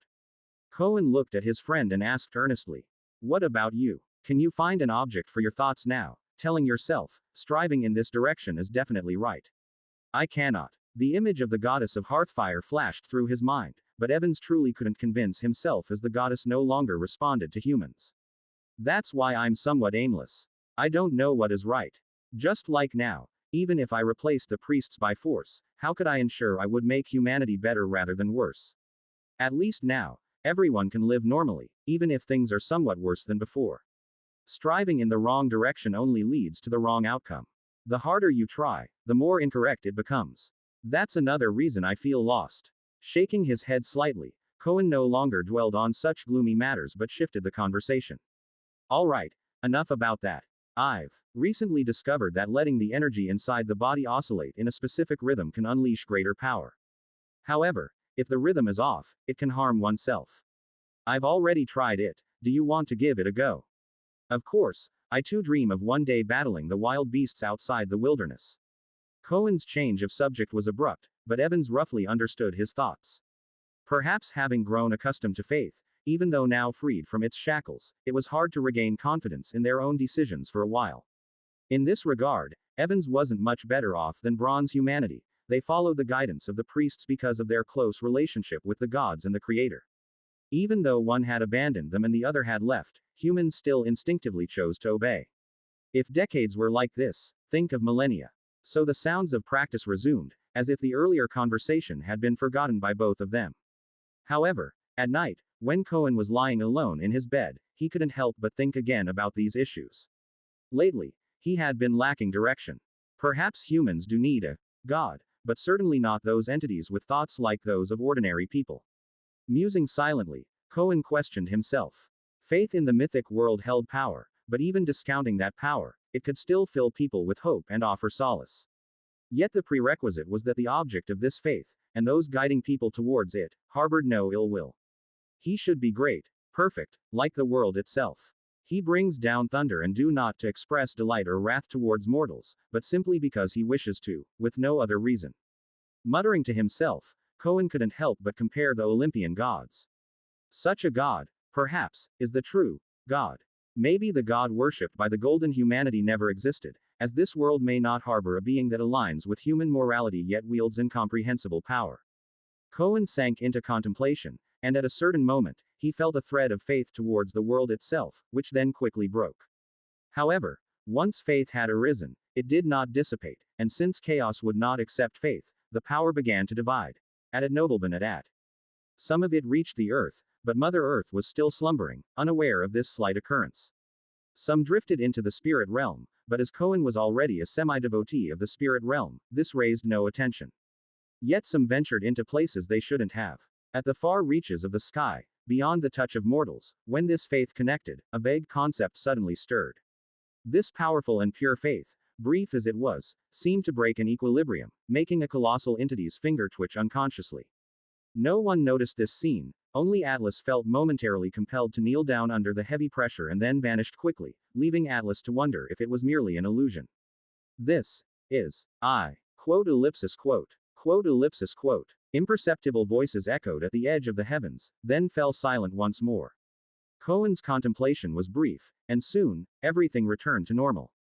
As if nothing had happened, only the world itself bore witness to it all. As the integration of the 9 realms elevated the origin of the world once more, the destiny that had seemed set in stone was rewritten yet again. Chapter 259. Chapter 62 Different Choices. Another spring had passed. The sky was tinged with the hues of dawn, and a moist, warm breeze blew across the earth. Mornings after rain were always intoxicating, but Pandora, who had just awoken, was not in the least bit uplifted in spirit. Yesterday, she had seen off yet another goddess who had come to flaunt her treasures. This time, the visitor had brought a string of pearls, said to be jewels nurtured by the surviving shellfish of a previous epoch in the depths of the sea. Talia had meticulously recounted the origins of these shellfish. They were born in the Golden Age, absorbing the essence of ocean water and starlight from above, and it took hundreds of years for a single pearl to form. Though not a single mocking word was spoken, the insinuation could not have been clearer. Pandora couldn't understand why there were such tedious deities in the world. But then again, it wasn't certain, for the deities' daily lives were indeed dull. Maybe Talia was just looking for some amusement. What Pandora couldn't accept, however, was that she might very well be that amusement. So, what exactly is in here? Seated at the table, Pandora tapped on an urn adorned with mysterious patterns. Now, she lived alone in this place. Prometheus had disappeared to who knows where. Her daughter Pitha had been taken by her cousin to frolic, and might not return for a few days. Only Pandora was left to stay here alone. The only companionship she had, aside from the plants and flowers, was this urn of unknown use. HMPH, all your things are borrowed, but Hades, gift is mine alone. At Nobleman at. With a cold snort, as if to comfort herself. But though she said this, Pandora had no clue how the urn functioned. It was said to absorb disaster and pain, yet Pandora could not perceive these conceptual presences. She had tried asking Prometheus, but he too professed ignorance. Thus in her eyes, it was just an ordinary urn, nothing special. As for the additional gift sent by Liana, the ruling deity of the underworld, Pandora was even more puzzled. Nothing is impossible. She desired to become a deity and wanted the tedious Talia to fear her. Since all of this was impossible, could this urn somehow make it happen? Maybe. It really could. Pandora pursed her lips, unconsciously stroking her long hair that fell over her shoulders. If there had been no precedent in this world, she might not have entertained such thoughts. But there was indeed one. The goddess of the magic net, Hecate, was said to be a godly being birthed during the age of the second divine king. Like Pandora herself, others claimed she was actually a descendant of a titan. However, the god renowned to be her father, the god of material destruction, had not appeared in the world for a long time. No one knew his whereabouts, and thus it was difficult to verify. At least for now, Pandora preferred to believe that it was a life form similar to her own. Sigh. I mustn't open it. She half extended her hand and then quickly retreated, forcing herself not to look at the urn. This utterly ordinary urn seemed to possess a magic power. Lately, it always stirred her mind. This was particularly true when she was alone at home. Feeling somewhat agitated, Pandora placed the urn on the table and then went out alone to clear her mind. Ellipsis. That night, the post-rain air carried the fragrance of petals, and as Pandora lay in bed, her eyes looked somewhat lifeless. Her thoughts roamed freely, imagining various futures. Perhaps it was innate. Her strong desire to discover everything made it unbearable to have such an unknown object right beside her, right before her eyes. This was clearly a gift meant for me. Biting her lip, the outside sky had grown dark. It was another night of stars without the moon. On such nights, a certain inexplicable palpitation arose in Pandora's heart. All was silent. It was as if she were the only person here. Everything had drifted away from her, leaving only the woman lying in bed and the urn that seemed to be gazing back at her. The intertwining patterns on it looked like an eye. For a moment, Pandora even thought the eye blinked, but then she realized it was just an illusion. It was just an ordinary urn, no different from others. If there was anything special about it, it was perhaps that it contained some extraordinary things. But I can't see them. Her breathing quickened, unusually distinct in the silence. In the past, she had wanted to open the urn more than once, but each time she had ultimately stopped herself. She remembered Hades' instructions, but just as Talia had said, the master of the underworld hadn't actually mentioned any consequences of opening it. And even if there were, under the gods' blessings, it could not possibly harm Pandora. The gods' divine power is limited upon the earth. They were even deceived by mortals for decades, and it was only after mortals treacherously betrayed their creators that the gods realized it. Prometheus had told her this. Murmuring softly, Pandora sat up from bed. It was said that the goddess of the magic net was also born on a starlit but moonless night like this one. Bearing celestial fire, she walked the earth for thousands of years and ultimately ascended to divinity. Perhaps fate was also hinting that this was the perfect opportunity. Just this once. Indeed, just once. Under the hazy starlight, Pandora silently vowed. Chapter 260. Chapter 62 Different Choices _2. There is only one chance. Without the shine of the moon, the earth was steeped in utter darkness, and the stars tonight were not as bright as usual, only faint glimmers appearing now and then. But this was not a matter of just a day or two. In recent years, the stars that were originally the brightest in the zodiacal star domain had dimmed significantly compared to the past. According to the sun god Helios, the heroic spirits and god of stars, who used to travel across the night sky, seemed to be busy with other affairs now. Even when he drove his sun chariot across the sky, he seldom saw their figures. Therefore, the mortals usually stayed behind closed doors at night nowadays, and the deities didn't venture out much either. However, today was an exception for two gods. Hidden behind a layer of clouds floating midair, Prometheus was watching over the airspace above the garden. Although nothing was visible to the eye, he was certain that there was an invisible current of air there. It was highly likely the god of west wind. Prometheus had heard of him. He had gained favor with Zeus by offering a divine artifact and, unlike the sun god who had also switched allegiances, received a completely different treatment. At nobleman at. It seems that the god who frequently visited here before was him. Indeed, there is no one more suitable than the wind gods. The young man's face bore an innocent smile as he stood alongside the invisible current, peering through the open window at his wife. In the room in the distance, struggling and getting lucky, unlike the latter who was oblivious to his presence. Right from the start, Prometheus had been aware that they might be watched, so despite not being a talker, he had deliberately spoken the warning that Prometheus gave before he left. Then, sure enough, someone gave themselves away a little because of that, and over the following decades, he gradually pinpointed their position. It must be said, the absoluteness of divine authority was indeed difficult to break, and even now, Prometheus couldn't detect any difference between that current of air and the natural elements. But oftentimes, no anomaly did not equate to being reasonable. Over the years, he had made up excuses to leave the garden, not just because he was reluctant to face the graces, but more so to map out the patterns of climate changes nearby. And according to those patterns, there shouldn't be a current of air there now. There is only one chance. This is the best opportunity. With a sharp look in his eyes, at this moment, Prometheus was no longer the naive younger brother before the forethinker or the foolish afterthinker in the eyes of the deities. He reached out his hand, and an invisible force enveloped the area ahead. He indeed was the afterthinker among the deities, but perhaps his lack of presence was so pronounced that few realized that, just as the god of wisdom could bestow wisdom upon others, the afterthinker could also make others slow to realize.